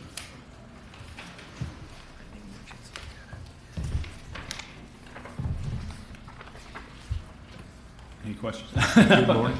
Hey, I'm Scott Jenkins, Jenkins Engineering. Bob is correct. It was continued last month. We resubmitted addressing all the comments, and we did have to do a little redesign for some of the floodplain questions that we had about 2 weeks ago. And I guess they just haven't finished their reviews of those yet, but we addressed them fairly easily, I think, so don't have any other issues or questions. I think our biggest issue was the compensatory storage requirement. Right, which we provide the one-to-one in that. I was looking at it this morning, and I didn't get a chance to look at it last week, and I believe it's all located above the seasonal high water table? Correct. Okay. And I don't really see any issue with that. I think that was our biggest that was issue. the question, I think. Doesn't the compensatory storage volume have to be at or below the floodplain elevation? Is that right? I don't know the answer to that question, but I can tell you on this site, everything is at or below that. So it meets that regardless. So the pond is the top, or the pond is Below. 7 or so? 5. Yeah. That's fine. I think it was much higher in the first. Correct. Yeah, it means that. But yes, to answer your question, that would be the best way to handle it. Would be that whatever fill we provide is still compensate for is accessible to the floodplain right at that elevation. So if we're above the seasonal high water, or all the fill is above the seasonal high water table, the compensatory storage, then we should be fine. That's correct. So I have no problem moving forward with that, and I'll get you a comment. So then I'd like to make a motion to conditionally approve pending the successful resubmittal of the comments and addressing any comments that may come out of the remaining comments, and move it to the planning commission. I'll second. All right, motion by Bob, second by Renee. Any further discussion? Yes, we did. We did. All in favor, please say aye. Aye. Any opposed likewise? Thank you. Moves to planning commission as soon as comments are satisfied. All right, moving to page 2. Number 5, Gailey Estates plat, being reviewed by Rita and submitted by ECM. Yes, this is a plat application submitted by ECM requesting an approval to plat 5 residential lots on a 1.4 acres with the future land use of low-density residential. We have some minor, mainly clarification questions.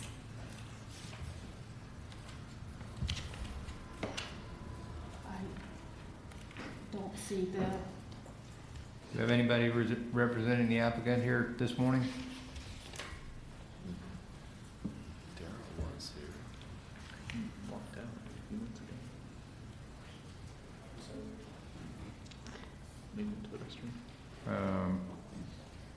Yeah, we may have somebody. If we want to postpone this one. Let's move this one further down in the list and come back to it, because I think he is here. Do you want me to go check out that one? No.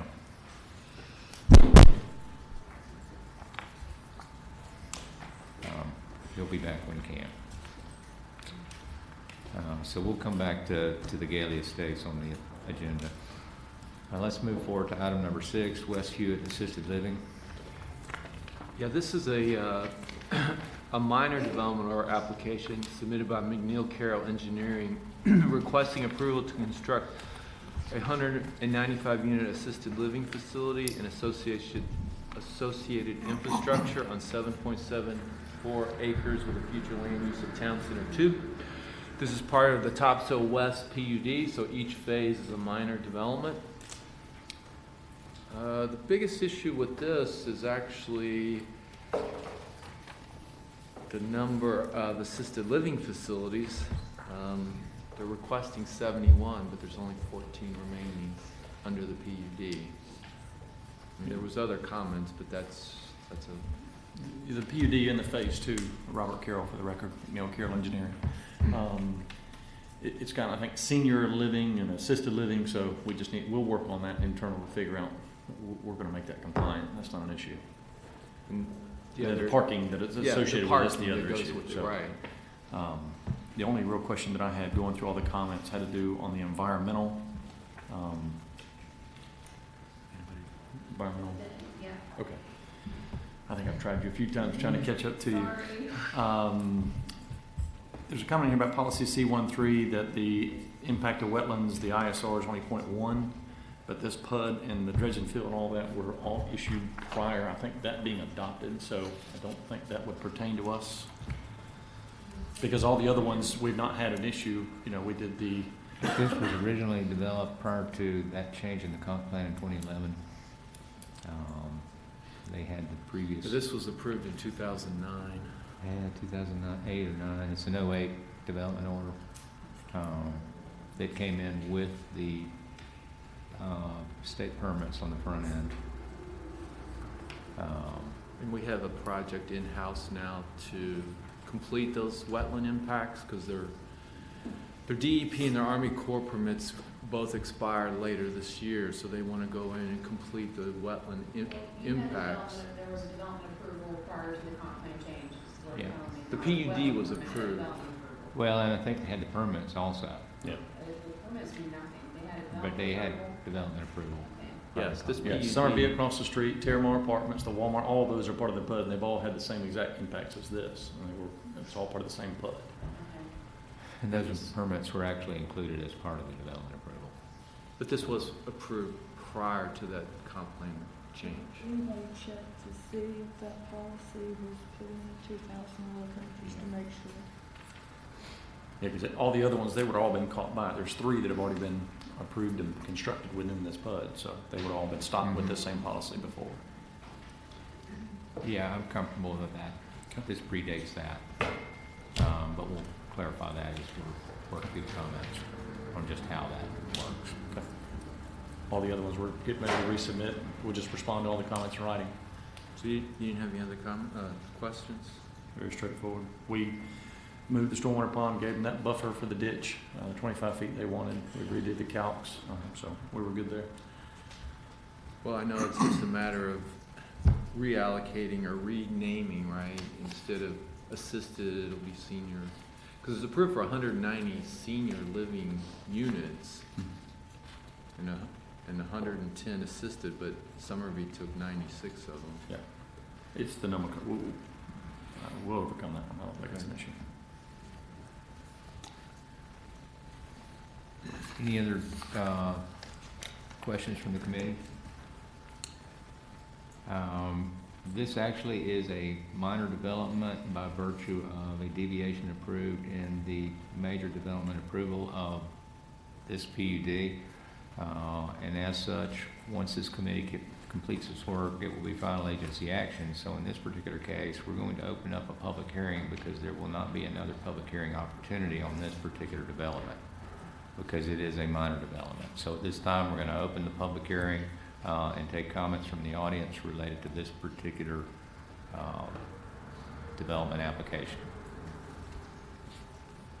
Again, this is West Hewitt Assisted Living, located on West Hewitt, just north of Small Mart. Immediately north of Small Mart. Adjacent. Yes, immediately north and adjacent. Don't see anyone with any questions, so at this time, we'll close the public hearing on this particular development. And we'll move to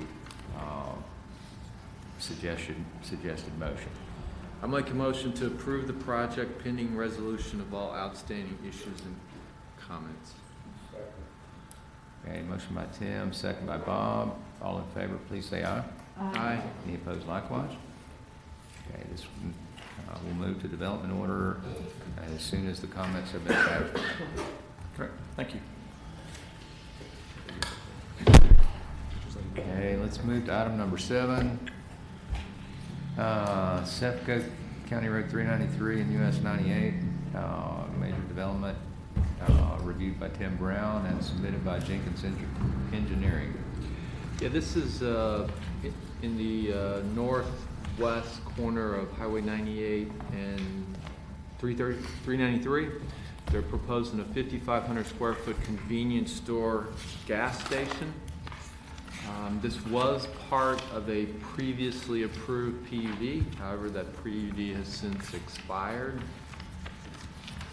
It is in the Highway 98 scenic corridor, so it will require review by the Design Review Board. The comments were fairly minor in nature. Do you have any questions, Scott? Not many, just a couple of things, just clarification. A couple of people asked about the northern entrance road. That will be built as part of this project, and relayed that to Tim earlier. We'll make that more clear on our plan that we resubmit. And then also, this is in an unnumbered A zone, which we've performed a base flood elevation determination on, which we'll submit with our resubmittal too. So, Are you going to construct that future pond too? yes, that portion. Correct. Okay. Yes. Was that on the same property? No, it's part of the bigger property. Okay. This is a portion of a larger property, which was the PUD.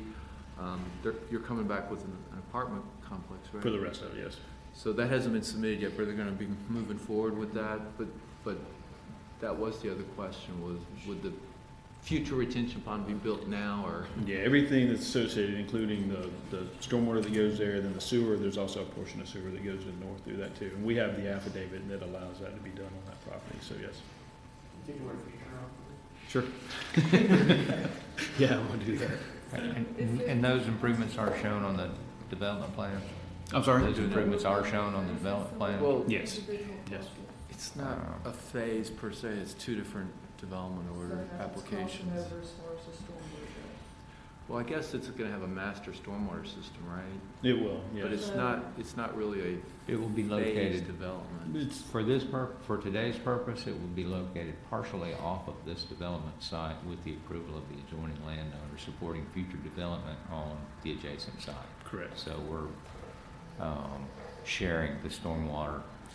You're sharing the eventual downstream discharge point for all of this, yes. But it stands alone as far as stormwater design goes on site. If it needed a master plan, being the stormwater was crossing too. Well, the stormwater for the site stands alone on the site. It's just the downstream discharge for it. It'll connect to some future ponds downstream.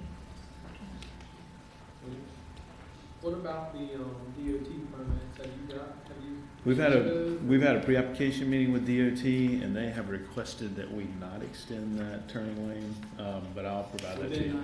Yes, yeah, I'll provide that to you from the pre-application notes. Does it have to do with the future widening? I think it has more to do with just the proximity to the next one and where it lies out there, close to the intersection. Yeah, there's signal. There's a traffic signal that there's a is. signal. 393. This is just, to me, They're also adding left turn signals on 393 north and south. Mm-hmm. That will help out. Right. they don't want to extend Left turn this arrows. turn lane on the eastbound. Attached it. Correct, eastbound. You're going to cut out the intersection. That's correct. Eastbound, yes. Yeah, eastbound.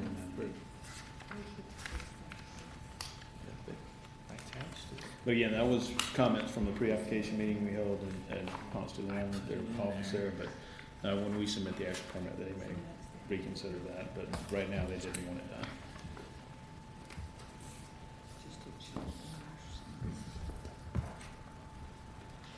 Very busy there, very busy.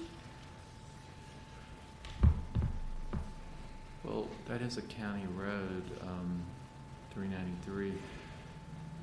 I guess the only question, I don't have a question, is that southern entrance far enough away from the intersection? I can tell you meet separation requirements, yes. And that'd be a DOT concern, really. But left turn arrow. The county has entered into the county room. I was just gonna say, like, the county has entered into a construction agreement for the signal optimization of that traffic light, which includes adding left turn signals on the north and southbound 393 lanes, which will definitely benefit this project. Mm-hmm. How does this entrance, the southern entrance on 393, line up with the entrances across the street? To the east. Across the street? To the east. Well, the entrance across the street goes a pretty wide area through there, but it is offset. It's a little further north, I think, than the other ones. I think those probably don't meet the separation requirements, though, from the intersection point. So, because it kind of goes from the intersection all the way, it's kind of open there. Across the street. That's the convenience. The Chevron has two. Yeah. driveways. Yeah, One's across the very street. close.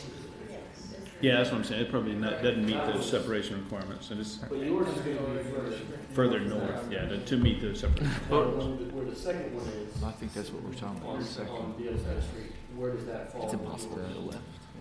Can't have this kind of running driveway that, it's. Yeah, it's kind of the whole way, Yeah, it's pretty much. Yeah. If you look at the aerial, it's But kind that of hard to second see. entrance is We're right at the basically north end of that, so. the Ace Hardware. Well, Hardee's and. it's the Hardee's Drive. Well, actually, you can't go that way, but it's connected. It's connected, yeah. It's Scott, is connected. there any way to line that driveway up with that northern access that goes behind the calf? Or is that? With the northern access that goes along there, that is, moving it further north, we could probably try to move it a little further north, yeah. I just think. We just can't go any further south, but we could probably move it further north a little bit. If you could line those up, I think line the other up would be helpful. Okay.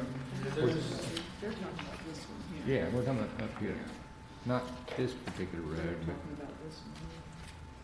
we're talking about that Yeah. intersection, Yes. right? Yeah, we'll look at line. To make that intersection line up, I just think that's all we need. Because that's where traffic's coming out from the east. You get stuck in that light. Can't even pull into the park. Yeah, left turn arrow will make a huge difference. That, but you could also be sitting at that light, backed up, and not even getting to the gas station.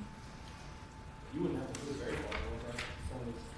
No, probably 25 feet. 20 feet, yeah, I think Yeah. that'd be the best thing to do is line. Yeah, there's a lift station right there somewhere. It's a little further north. It's north of there. Yeah. So, yeah, you want to line up, no, I think that would be. Yeah, I think we only have to go about 25, 30 feet, so it's pretty close. Okay. We could almost one-way that section where you turn into the Chevron and have the exit come out the other side, in addition to they have the entrance and exit on 98. But that might help traffic flow if they're going to work at So make that. that. Go in and Make front that of an it. exit on the Make it, when you go Right in and north around. on 393, cross 98, you make a right into, the gas station. And then go around the path, So that I get to and play. come back out Oh, the yeah, other way. I'm talking about on the other side of the road, yeah. Yeah. Yeah. I guess on your side. Just a thought, because I know that that's where it gets difficult after I get the biscuit to get out of the. I've sat in the middle of that intersection a few times. Yeah. During the turn. Yeah, it's spicy. But the biscuits are worth it. I think our best opportunity to improve that circumstance, though, is where this driveway Move it up, intersects yeah. to the north, so Okay. that it more closely lines up with the exiting traffic from Ace and Hardee's. Yeah, that's not a problem. We'll realign it to move it to where it lines up over there. One other comment here, and just as a hot button kind of issue, lighting underneath the canopy does have to be recessed to meet Yeah, we got that comment from Tim, and they're making that requirements. revision now. And if we've got any rooftop equipment, air conditioning equipment, make sure that stuff gets screened. Yeah, that's something that DRB is very hot on now, is you've got to show them. Yeah, I noticed. It's screened. Red, yellow. This one's green. This no, one's green. Probably actually. not. No, red and yellow wouldn't, no. Canopy's green on this one. Maybe a big red arrow pointing to it on the plan, maybe? Yeah. Just so it doesn't get over. Yeah, you the- guys actually went with approved colors, but their normal colors probably would not. No, their normal colors probably wouldn't fly, so yeah. And I told that Scenic to corridor Tom approved. Thumb too. Tom Thumb, your red and silver is not, so they went with an approved color Yeah. as well. Any other questions about comments? No, that was really the only things. I just wanted to point those out. The other comments were pretty straightforward. I know that the next step will actually be going to the design review board, I guess, so, and then planning commission after that. So we got a little while to go before we get to planning. And yes, just for clarification, this will go to design review board, planning commission, and board of county commissioners for final approval. And since the public hearing will be held at planning commission, we will, at the present time, take technical comments from the audience. Anyone have a technical question regarding this particular development?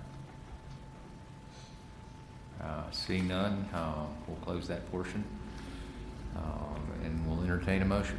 I'll make a motion to approve the project pending resolution of all outstanding issues and comments and move it forward to the design review board. All right, motion by Tim, second by Jason. Any further comments or questions?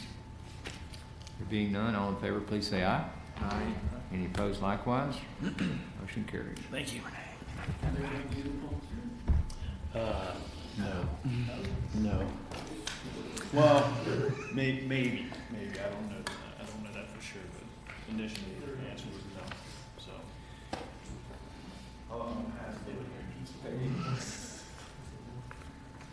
Are there any? Okay, we'll move to item number 8. This is the Santa Rosa Beach All the stuff goes. COW. Not to be All the stuff confused goes with like cow. All the stuff goes.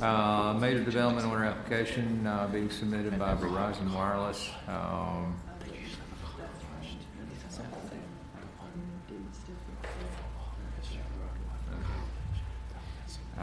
Being reviewed by Renee, and this is a tall structure request.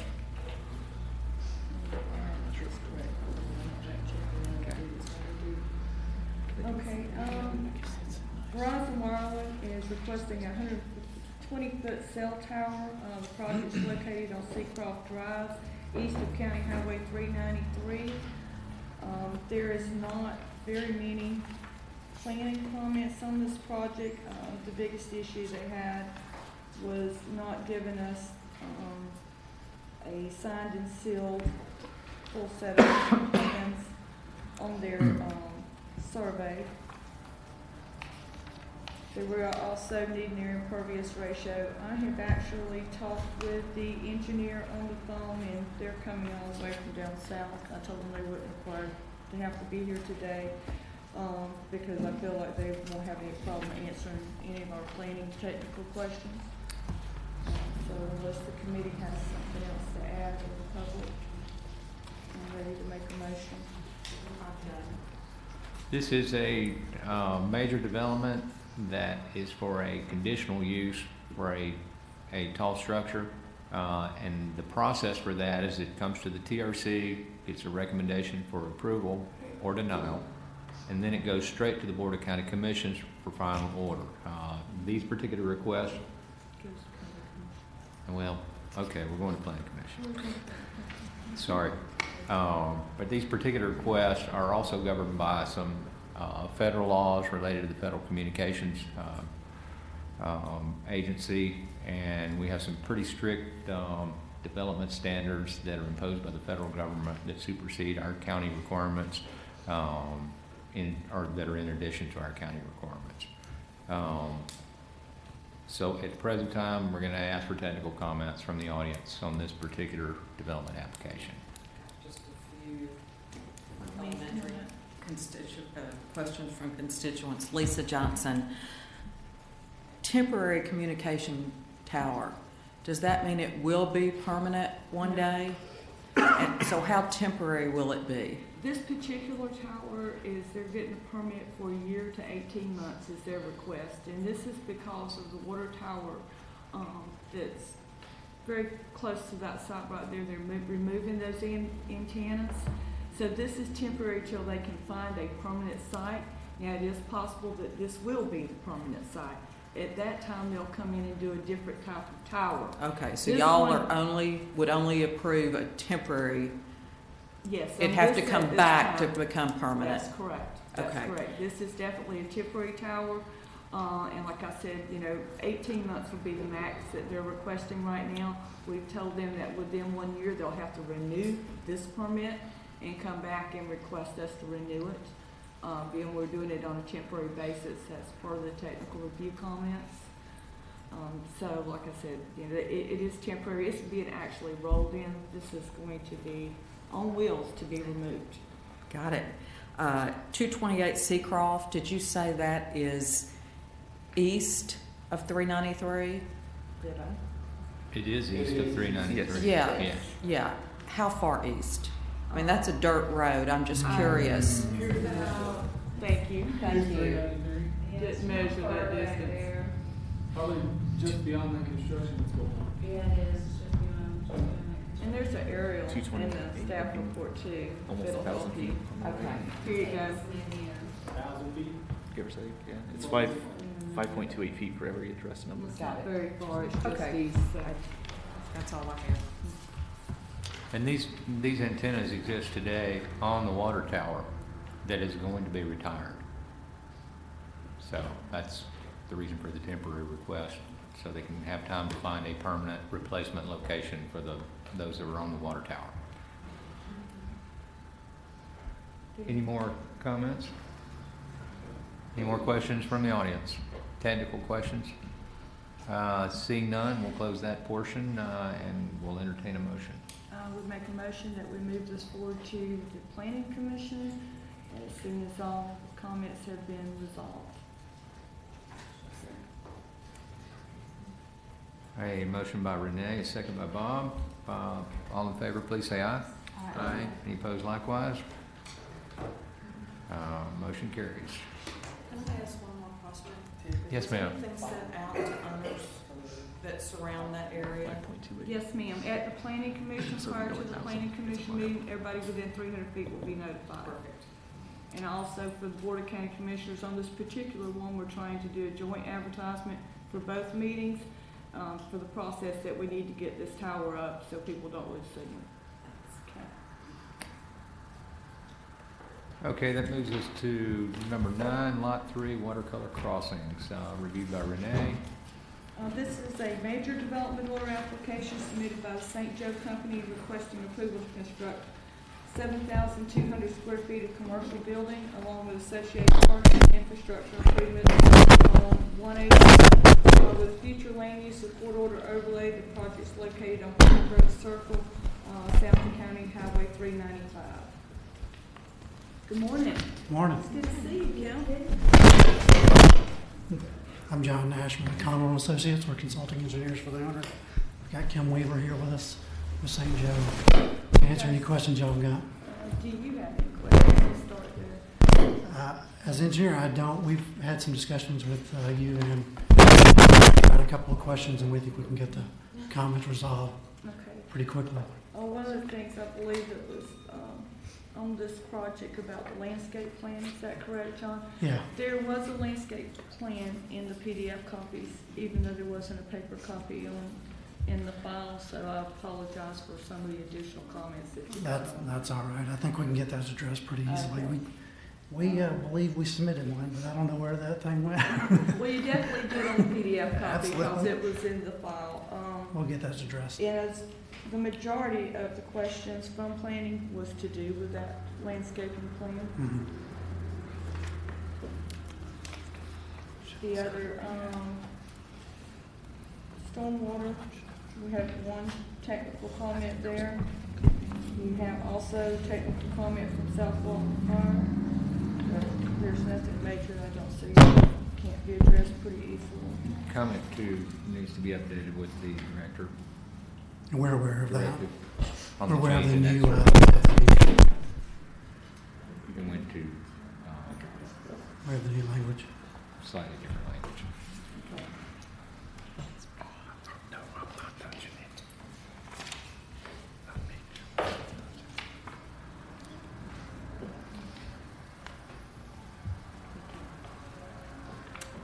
This is a major development. We'll have public hearings at the Planning Commission and Board of County Commissioners. However, we are going to open up the floor for technical questions from the audience. Technical questions only.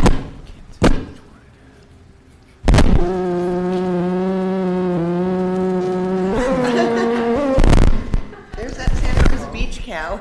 Not sure which one that is.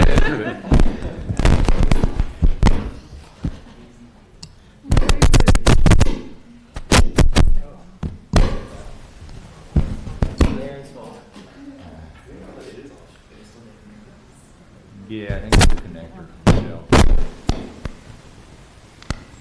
No, we're talking from that side of the table. I'll talk loud.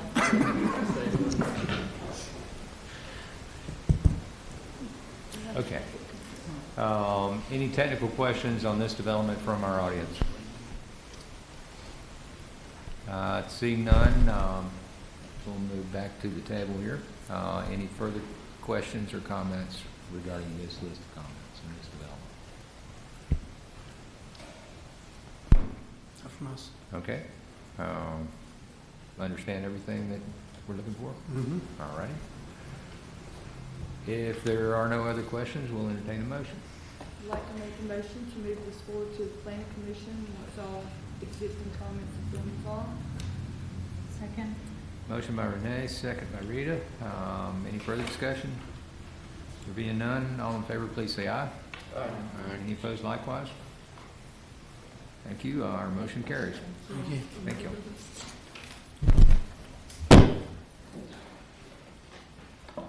Next item on our agenda is the Seaside Town Center 2 replat, number 10. This is a plat application submitted by Seaside Community Development Corporation, Seaside North LLC, requesting approval to replat 4 existing lots to 2 lots within Seaside Town Center plat. The project's on approximately .389 acres with future land use residential preservation, and it's located within a commercial area of the town of Seaside. Good morning, Darryl. Good morning. I'm Darryl Burgess with Emerald Coast Associates. We have received your comments and really don't have any questions. They were all pretty minor in nature. The encroachments have been removed. We have verified that and we've updated our survey. On the plat itself, the subtitle, we are clarifying the plat book and page, north arrow graphic scale. We should make our resubmittal here within 2 or 3 business days.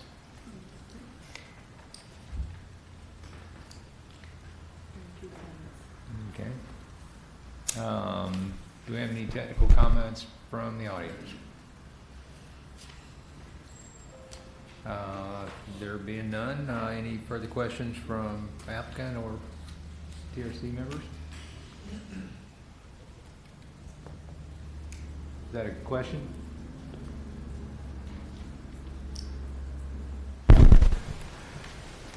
There being none, we'll entertain a motion. I would like to make a motion to move this forward to the Board of County Commissioners, moving to resolve comments have been resolved. Second. Motion by Renee, second by Vivian. All in favor, please say aye.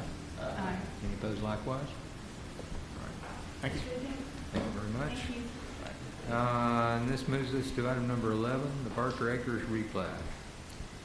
This is a plat application submitted by Michael Barker requesting approval to replat all of blocks 4, 59 lots of Country Club Banner subdivision into one single family lot.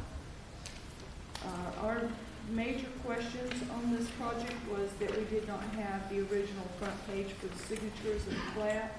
I have seen the revised signature page. It was brought in and left me see this morning, and it looks like we're meeting all the requirements now for that, so I don't see that being anything that would hold us up today. Other than that, there was a minor question about, actually we needed a survey that was signed and sealed, and I'm sure that Mr. Johnson's taking care of that as well. So do you have any questions, Mr. Barker? No, ma'am. Only a statement that not sure how many times you folks probably heard this, but I am looking to greatly reduce the future impact to Walton County infrastructure by reducing the density of this acreage, 59-1. We want to acknowledge that goodwill gesture, and thank you, sir. This sounds really good. Yes, thank you very much. This is a replat application that will go to the Board of County Commissioners for a public hearing. Do we have any technical comments or questions about this proposed replat from the audience?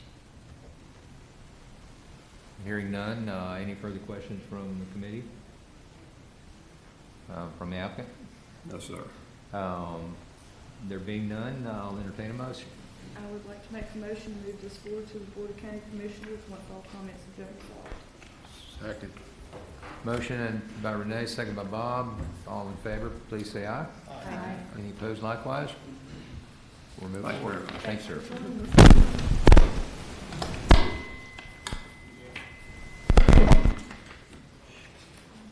Missing a page in the table of contents here. Oh, no, it's right here. That brings us to item number 12, Pathways at Water Sound Phase 2, being reviewed by Renee Bradley. This is a plat application submitted by Water Sound Company Incorporated requesting approval to plat 59 single-family lots. This project is on 28.73 acres with future lands to Coastal Village 1, which is coastal center per the base acre plan. Our map has been updated to reflect that. The project's located on US Highway 98, north of US Highway 98 within the Water Sound North DRI. And it's also a portion of the Water Sound Origins project. Good morning. Morning. Do you have any questions? I have 2 questions. Jeremy Knuckles, on behalf of the Water Sound Company. We had duplicate road names. Do you know which roads? Or is it the pathways, the main entrance? I would suggest that you directly call Matt, and he'll be able to respond to that. Okay. And then the flood zone, there was a comment regarding the 2 lots in flood zone A. I think it was lots 106. 106, 107.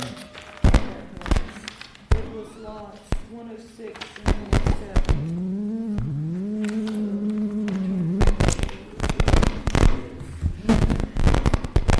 This one's not going to show up. What the heck is that? Renee? Right. There we go. There you go.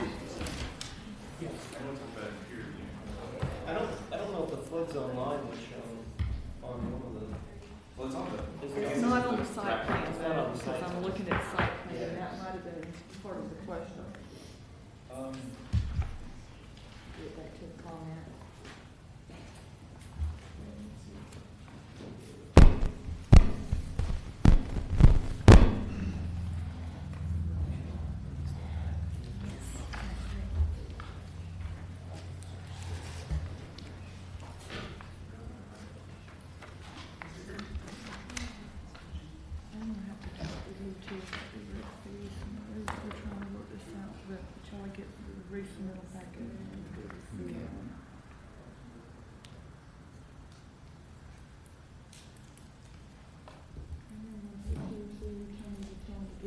So because they were unnumbered, what you want them to do, did set the elevations for that? I think, well, since they're already done with lots now, I'll probably have to establish a violation whenever they're ready to build these houses. Okay. I think most of the contractors that work in this area know to do that. It's something that probably should have caught during the Illinois things. Got all that thing together that we need to do at this point. And I'm sure you guys have finished elevations. We do. already established We're for putting those on the plan. drive. Yes. And I'm sure they'll be much higher than what's then. Do you know, I know they did like a big form of letter map amendment for Walton ordinance. For phase 1 and phase 2. And it was all done at the time of phase 1 in the golf course. Did they incorporate it in this area in that well within those?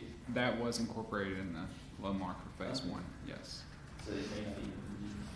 We'll double check and see if there's Survey any change, showed yeah. that line went through 106, so it didn't take it out as far as your survey goes, Right. which I understand the line We'll will double still be check there, that. but we might need to see the longer to show that Yeah. it's outside the floodplain. I have to hold on back from our GIS. So then I'll you check can it, check it. I'll check and see if it incorporates this area. Alright. That'll be the only thing. And if that's the case, then it's been removed from the floodplain. Maybe it's what we should do, maybe we'll just have to meet this finish for elevation for the. Okay. for the rainstorm. But I'll double check on that as well. I don't have any other questions. Any other questions from our audience this morning?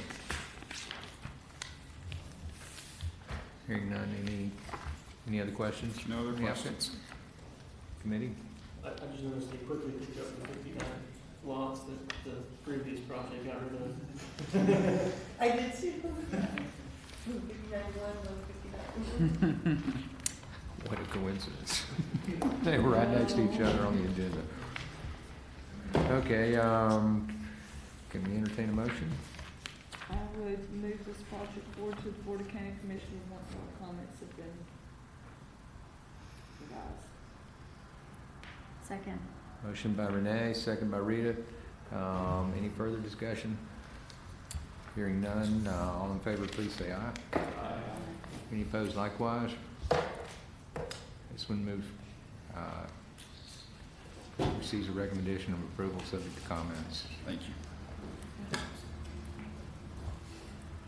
Next item on our agenda this morning is item number 13, the shops at Blue Mountain Beach. Thank you, Mr. Chair. This is a major development order to construct 16,280 square feet of restaurant retail space. The project is located on West County Highway 30A, approximately 0.20 miles northwest of Ventura Boulevard, and it's a village mixed use. We have a number of comments on the design of this, both environmentally and planning wise. One of the environmental comments was that that you're requesting to buy out of 17% of the requested storm preservation area. Mm-hmm. It would look like if you redesigned and took advantage of the discounted parking into the rear and moved it back and went down to the required parking spaces, that you could possibly preserve a lot more than what you're proposing to take out. And we have our environmental planner for that. And also, I've made comments in here regarding the comp plan, but the scale and the use at the edge, since this is at the edge of the area to the rear, and also making it convenient for that whole community for bicycle, pedestrian access surrounding the neighborhoods. And then also made a comment about the parking discount. So if you'd like to address those. Yeah, be happy to. Scott Jenkins, Jenkins Engineering again. The site itself, and we looked at your comments and about putting parking in the rear, and the developer, first of all, doesn't really want to take credit for the 20% reduction. He would like to have the number of parking spaces, even though it may be more than the minimum required if he were to take that reduction. More than is required, Yeah. even without the deduction. Well, we weren't certain about that, because we weren't sure how the county was gonna look at the use of this, if they were gonna look at it under the shopping center criteria. We broke it up into individual uses, but if it were to change at some point, they may look at it. We have retail, actually. Restaurant, you're not using the restaurant? We're using the restaurant for one portion, that's a 1 to 150, but if you're doing a shopping center, it would be 1 to 200. For only a portion, the rest of it we're using at 1 to 350 for retail, and we weren't sure if we needed to be looking at a 1 to 200 ratio. Is what you're Overall. providing now to meet the 1 to 200? Yes. If they wanted to change the use of shopping center? It's over. Not the 1 to 200 is not over. It's over the retail and restaurant requirement.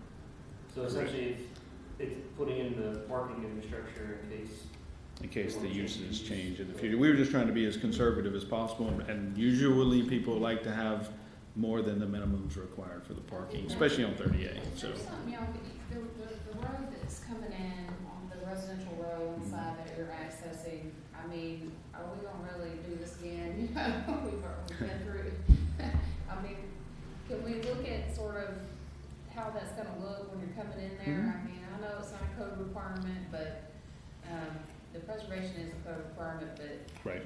when you're coming, you're accessing from that residential street, you're gonna see the side of the strip center, and the design of those buildings, you know, you've got, it looks like there's some kind of a partition wall in between each, so even though they're separate buildings, are they gonna look monolithic, you know, like a strip center? No, they won't be monolithic. There's sidewalk connections in between each one, so there's really no vertical. Yeah, there's some step downs that go through there, but not a vertical So connection. it's open air in between. Right. And yeah, we can definitely look at the side of that. I mean, I think it's important to note that this lot is part of the plat for that Lupin Village, and it is designated as a commercial lot on there, so it's part of that development. We can definitely look at, doing some additional buffering on that side, just to kind of give it more. We were trying to do all the buffering to the north. Right. Yeah, we can certainly provide as much as possible. We were trying to do everything we could to the north, just because that's where the residential separation is, and leaving as much there. But even if you didn't want to take the reduction of parking, couldn't you redesign and put parking into the rear to preserve our community back there? Well, first of all, I think parking in the rear closer to the residential uses would be more of a noisy and that kind of, more of an impact from lights and things. Just a walkway, right? Yes. Just a walkway, yeah. However, the way the site slopes right now, we're having to kind of do some different finished floor elevations on the buildings, and our parking is all kind of has to be, because ADA and things like that requirements has to kind of be flat. So the site itself lends itself to put the parking in the front, because we can work with those grades easier. Because we can make vertical changes in the grades where the buildings are, and kind of ramp between them and do those things. It's just that side that I think it's probably gonna cause a neighborhood, I mean, maybe it won't, but Yeah, we if can- you can eliminate things that are gonna cause massive public hearing. There's a significant grade change from 30A going back into the neighborhood towards the back. Yes. Greatest extent of the lot. Yes. So there's gonna be a goodly amount of cut and fill there to sort of level the lot out to do this particular plan. Mostly fill, yeah. Are we gonna have retaining wall in the back? Yes, there's actually a proposed retaining wall, short landscape wall in the front and in the back.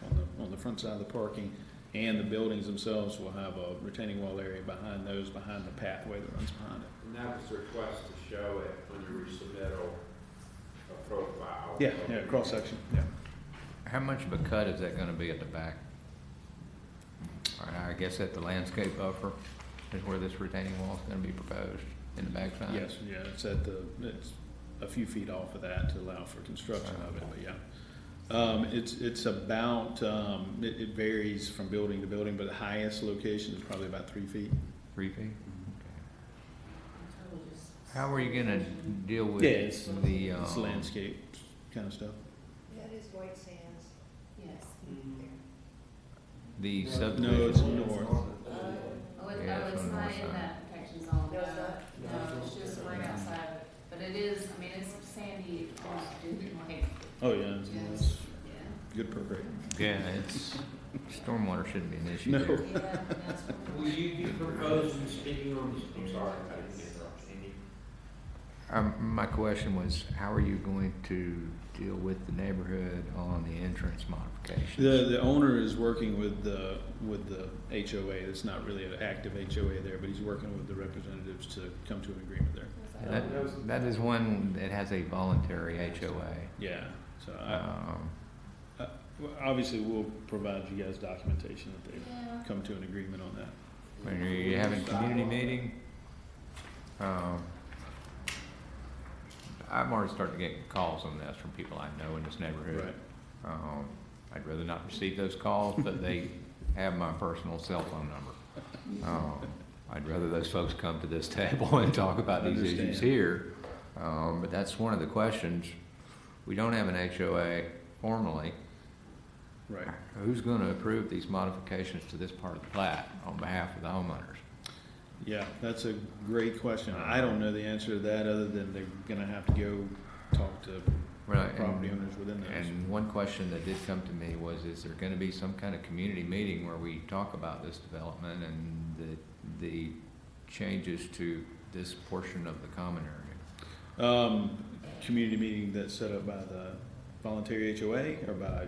That was the question. Oh, Would there okay. be a community meeting with the applicant, with the neighborhood to talk about that entrance? Sure. And I suggested that the county doesn't have a requirement to be able to impose that community meeting on the applicant, but I would like to think that the applicant would, in order to get the approval and the blessings of the neighborhood, would be very interested in having a meeting to Yeah, I certainly share don't, whatever obviously don't we're have any proposing. problem having meetings to try to iron out any questions before we get to public hearings, if at all possible. So we'll be happy to suggest it to the owner and proceed with it. I'm sure he won't have an issue with it. Given the controversy in the past of the development immediately across the entrance to the east, which was, I don't know, 10 years ago maybe, and I'm not sure that that particular developer worked with the neighborhood on the front end as much as they might have been able to get their development approved a little more quickly and less expensively. Yeah, we'll be happy to do But that. it would be good when we get to the next meeting for y'all to come in arms and they say, yes, we agree with what is being proposed, and Sure, we'll be happy. we're as happy as we can be. schedule that. Part of what you're proposing is removing that island where the sign is? Not removing it, just provide a cut. Oh, okay. Just read it. Well, the island does extend the full length of the proposed entrance at Right. present. Yeah, and we would have to provide a cut for the access through there. Okay, yeah, because you're not gonna push traffic into the subdivision to make a U-turn and come back. No, we'd provide that access to the side there where it lines up. Okay. Do we have any other questions? Just a little comment, maybe if you use not specifically retail, but general business, that would allow for a little bit more flexibility for hair salon, whatever, versus retail. Yeah. And that would give you the 350. They were concerned that there may be we did one restaurant space or maybe two, or there may be some office space in there that has a little higher generator than general commercial, so they're just trying to be as conservative as possible there.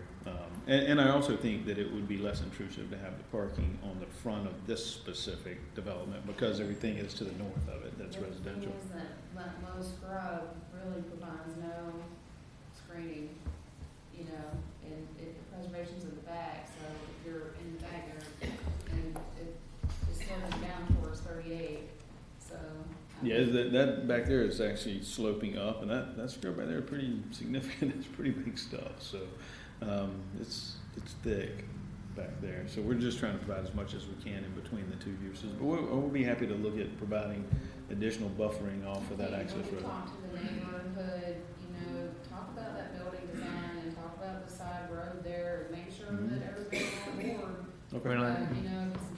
The last issue we had like this, the building wound up getting redesigned, and I think that kind of saved the day. I mean, this building you know, the intent of that land use category is supposed to be something that works with neighborhoods. It's supposed to be something that fits with neighborhood, that is urban and it has that walkable component. I don't see that honestly here. I mean, this just looks like traditional separated use to me. I just don't see the urban design that's necessary to make it work.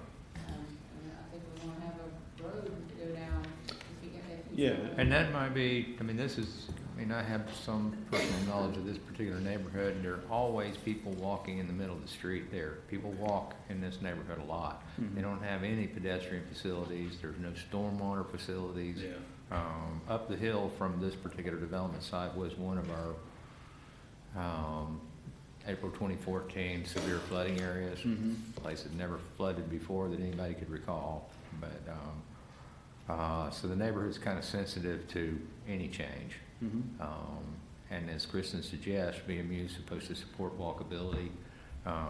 You're backed right up to a market for this particular development. It would seem that if we could enhance walkability and accessibility to this development for the neighborhood that actually walks behind it, I mean, by and large, I would think that's the first customer base.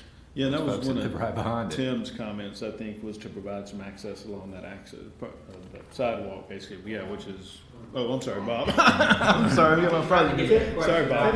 Yeah, good job, Tim. But no, yeah, we're planning on adding that. Well, and VMU certainly allows what you're proposing to put here, but we also have to be concerned about compatibility and the fact that we got residential preservation right behind it. Right. So whatever we can do to enhance compatibility would certainly be the county's desire. Okay. Yeah, and again, I think trying to hold a public meeting is probably a good idea. We'll do that. So you can probably get some folks on your side to come to the meeting once we get to public hearing. We'll let them I suspect they will come one way or another. Right. It'll just depend if they sit on the bride or the groom side. I do have one question, technical question about one of Bill's comments. Sorry, I was giving you credit for Bill's comments now. He referenced, let's see.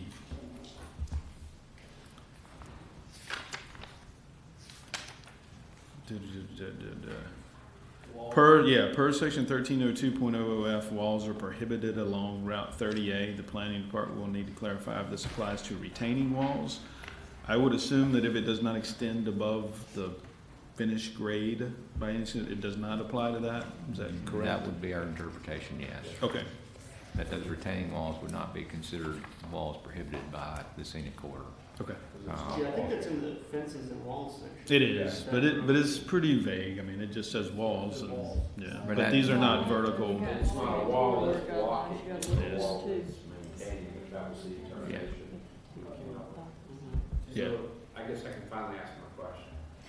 So, on the side, you're considering putting sidewalk, white trail to make that edge an even flow? Yes. Yes.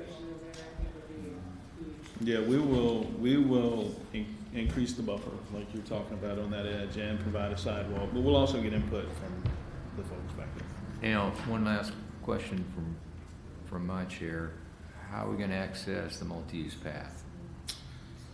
Well, there is one right across the street, obviously. We can propose a pedestrian crosswalk at the intersection of the main intersections of the subdivision if you would like us to. That is not a very good location for a crosswalk in a road. Yeah, it's not a great spot.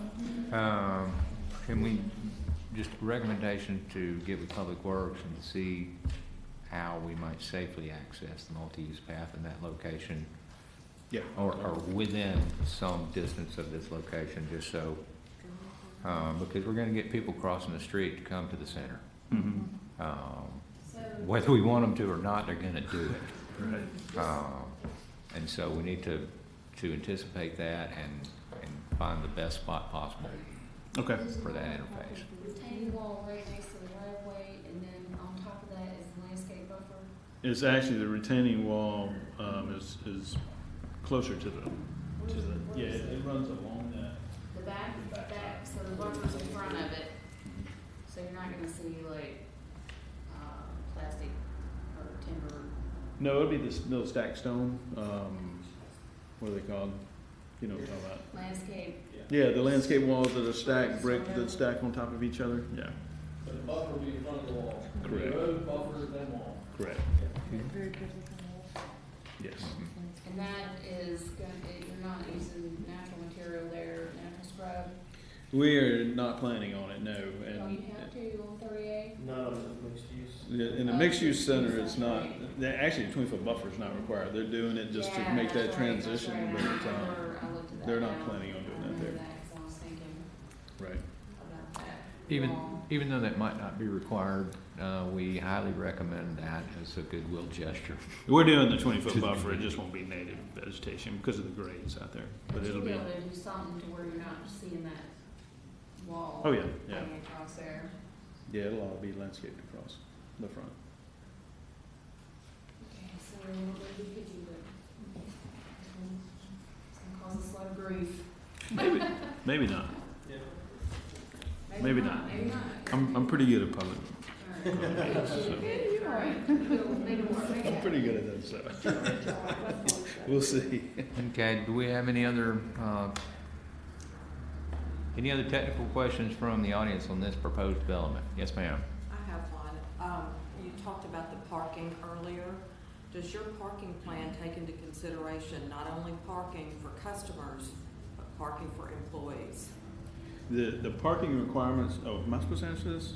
Or are you supposed to? Okay. The parking that the code requires does take into account both of them. They're based on parking studies that include both people that go there and employees both. It's a parking generation calculation. And this is a general question. Whenever there's a public hearing in District 5, how does Tony get on the mailing list so we'll know ahead of time?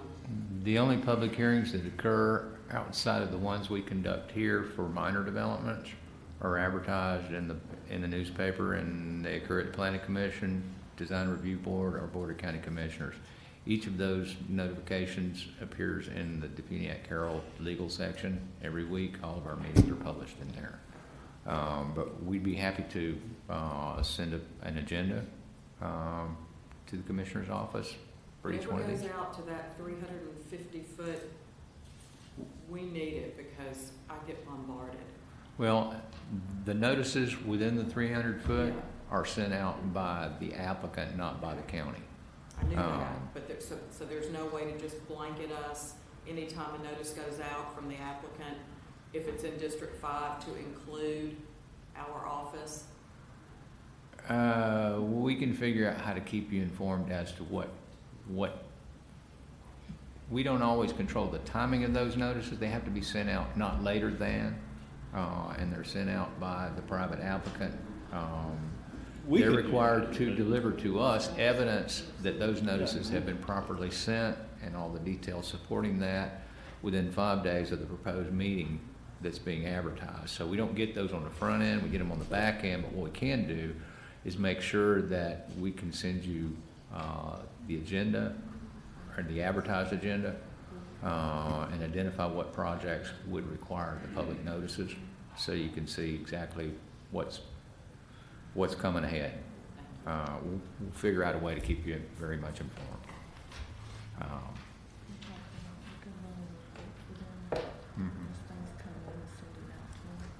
Yes, and I think that would be helpful for each of the commissioners. Yeah. So thank you for that suggestion. Do we have any more technical questions about this particular development? Shops at Blue Mountain Beach. There being none, do you want to entertain a motion?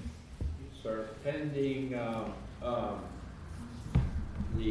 the resubmittal and the clearing up of all the comments, I'd like to make a motion to conditionally approve the Shops at Blue Mountain Beach major development order. Second. You have any other questions or comments? Motion by Bob, second by Rita. All in favor, please say aye. Aye. This project will move forward to the Planning Commission upon satisfaction of outstanding comments. Thank you. Thank you. This brings us to number 14, the St. Clair Row abandonment. or right-of-way abandonment. Thank you, Mr. Chair. This is a petition for abandonment application submitted by Emerald Coast Associates on behalf of Beverly and John St. Clair, requesting the abandonment of a portion of Ricker Avenue right-of-way on .02 plus or minus acres for future land use and residential cultivation. Good morning. I'm Darrell Burgess with Emerald Coast Associates. We do represent the applicant. We have received your comments and don't have any specific questions concerning them. They seem to be rather limited to those of Public Works, and we will just have to respond accordingly and see how the PC and BCC rule. Could I just ask what the purpose for requesting the abandonment is? Certainly. There's actually fencing and, more importantly, permanent structures within the right-of-way. Don't really know the history of how they were constructed, but part of which include the vertical structure of the residence, the single-family residence. There's pictures in here for your view.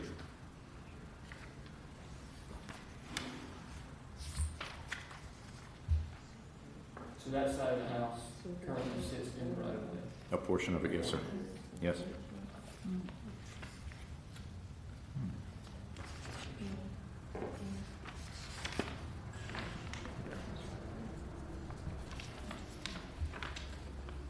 How old is the home? I would guesstimate 40 to 60 years old. And they're trying to sell. I think that's, Or their desire is to sell. I think that's probably how the situation arose, yes, sir. Does the requested abandonment, would that be enough to account for selling that? Or is it just enough to get it? It's just enough to get it out of the right of way. So then we would need to ask for a variance? No, I don't know, the existing structure, I think would be. Just non-conforming? Yeah, they just.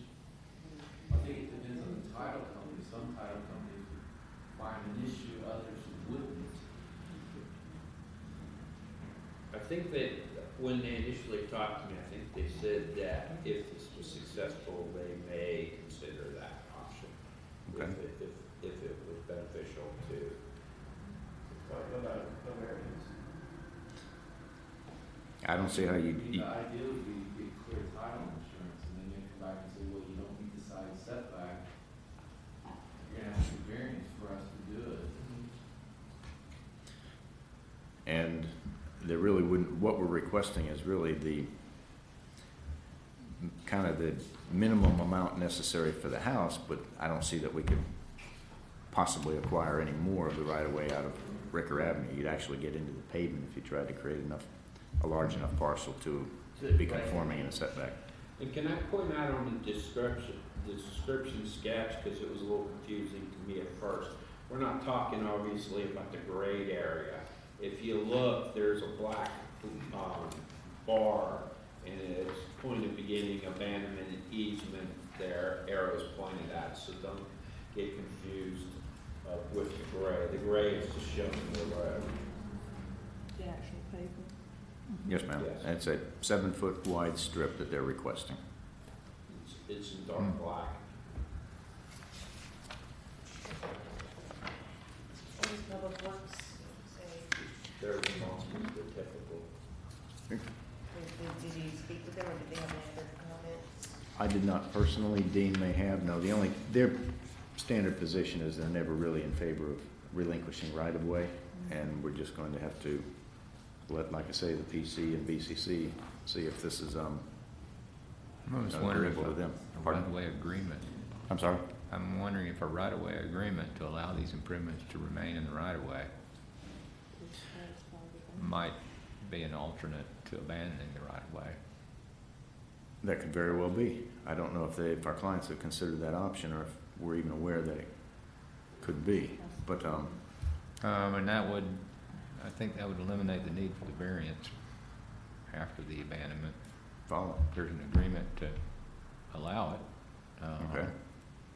And I'm not an attorney, and we have one that would be best best to answer that particular question as to whether or not that would be an option, but I know I've used that at the city of Funiac in the past, where we had a request for abandonment, very similar situation, and we didn't really want to give up the land because there were utilities underneath it, but the encroachment had been there for 50 or 60 years, and we just entered into a license agreement to occupy. Okay. For those improvements to be allowed to occupy.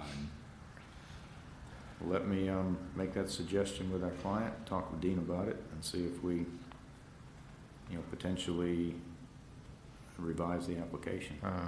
And I don't know that that would be an appropriate option here, but it might be something to consider that might be less expensive, less and more palatable for everybody if it accomplishes what we're trying to accomplish here. Understood.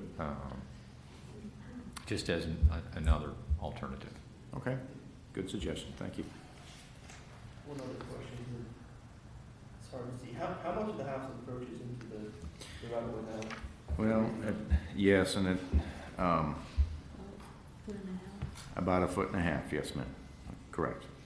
So why are they requesting 7 foot? Fencing, The fence all the way out there, see?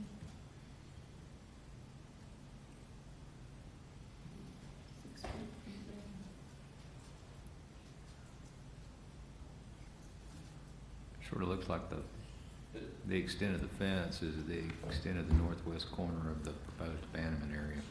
Yes. And that's another option. Request. Okay. 7 feet, because that pavement's pretty close. There's not a lot of room from that fence to the pavement as it sits currently based on that photo. There's not, I agree. I've actually was out there just recently.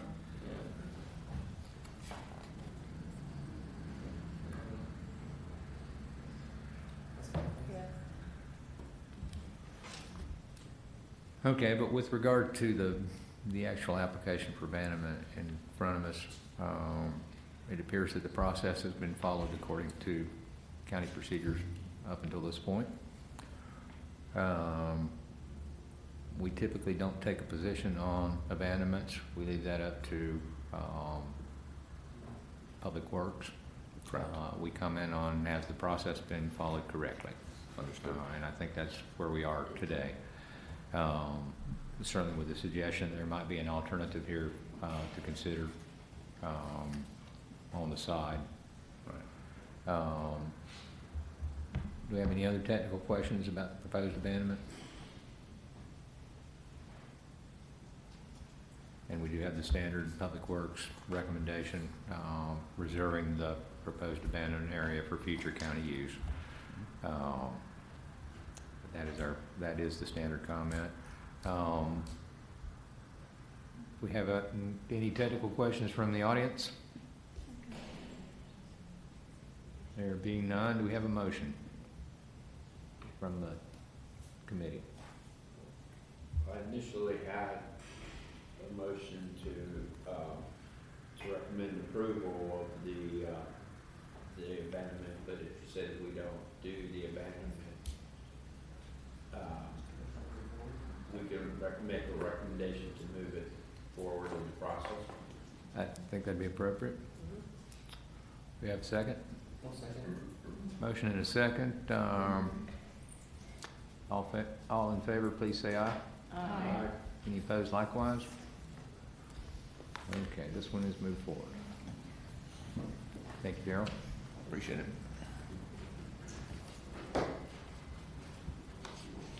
That brings us to item number 15, the 4 million gallon reclaimed tank site, being reviewed by Bob, application by Regional Utilities. Mr. Chair, this is the proposed 4 million gallon reclaimed tank site, basically across the street of us. This is running in concurrence with the future land use change. So if this is considered for approval today, it would not go into effect. DO would not be issued until the small scale amendment reaches its completion. There are a number of comments. I've been working with the regional utility staff and Public Works has been working with them. Spoke to Public Works and they thought that we could get these, though there are a number of comments, that we could get them resolved before the small scale amendment goes through the final, its final approval. So I think we're okay on that. Do you have anything? We fixed the height issue so that the comp plan calls for no more than 36 feet. So we fixed that, resolved that issue with the tanks, and the rest are just engineering and planning comments on the actual submittal that their staff is already working on to get it resolved. And Ryan Douglas and Dylan Laird with Regional Utilities here. Any questions you might have? Any questions on the comments? Yeah. Dylan's addressed most of them. I'll let him kind of speak to that. Public Works Engineering asked for a drainage basin map. I printed off a FEMA map. Is that sufficient for that? If you can use The area? Okay. I have no further questions. Okay, do we have any technical questions from our audience? Seeing none, do we have a motion from the committee? Sir, I'd like to make a motion to conditionally approve the 4 million gallon reclaimed tank site minor development order pending resubmittal and pending the positive outcome of the small scale amendment and conservation to public facilities. Second. Motion by Bob, second by Rita. All in favor, please say aye. Aye. Any opposed likewise? Motion carries. Thank you, gentlemen. Thank you. Thank you. That brings us to item number 16, the Carson Oaks First Edition replat. Yeah, this is a replat application submitted by Coast Associates on behalf of Homes in Florida LLC and William and Sheila Clements, requesting to shift the south property line of lot 14, approximately 15 feet south, essentially to a lot line adjustment because it's applied in subdivision to the replat. No major comments. Correct. Again, I'm Darrell Burgess with Emerald Coast Associates. The comments seem to be pretty much restricted to the planning department, 3 of which we have revised our signature page. We have also added the flood zone information, and we're going to better embolden the property line, or proposed property line between 14 and 15. We should be able to make our resubmittal here in a few business days.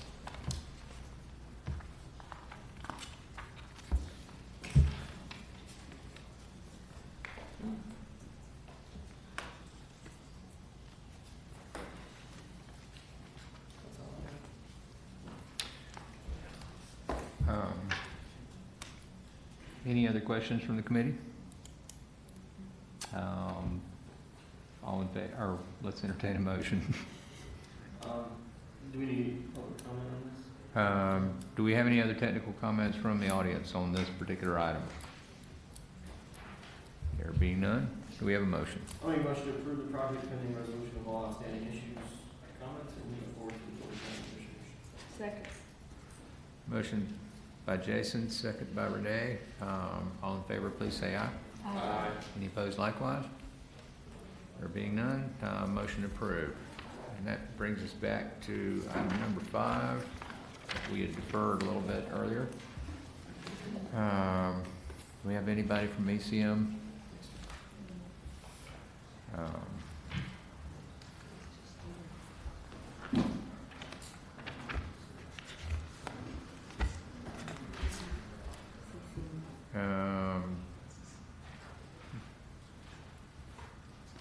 This is a plat application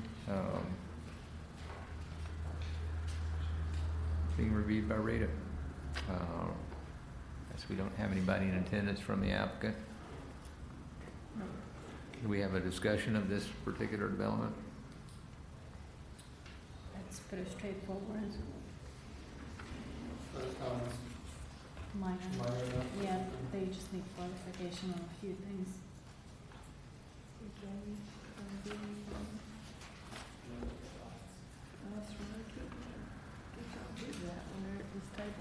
Somebody from Public Works at this table. Oh, Anna. It's her standing right out there. See if she can come back in. Do you have any, is anything on drainage for? Gailey Estates plat. I have not reviewed that one. I think Janice reviewed that one. Do you think there's anything that should hold us up, being the applicant's not here?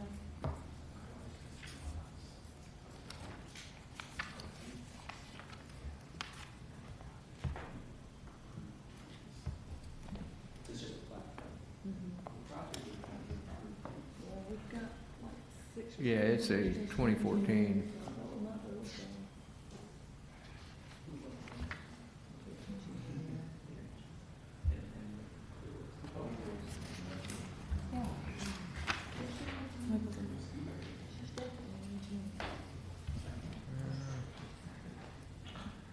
I'd have to look, I mean, I'm not sure exactly what the intent of number 4 is.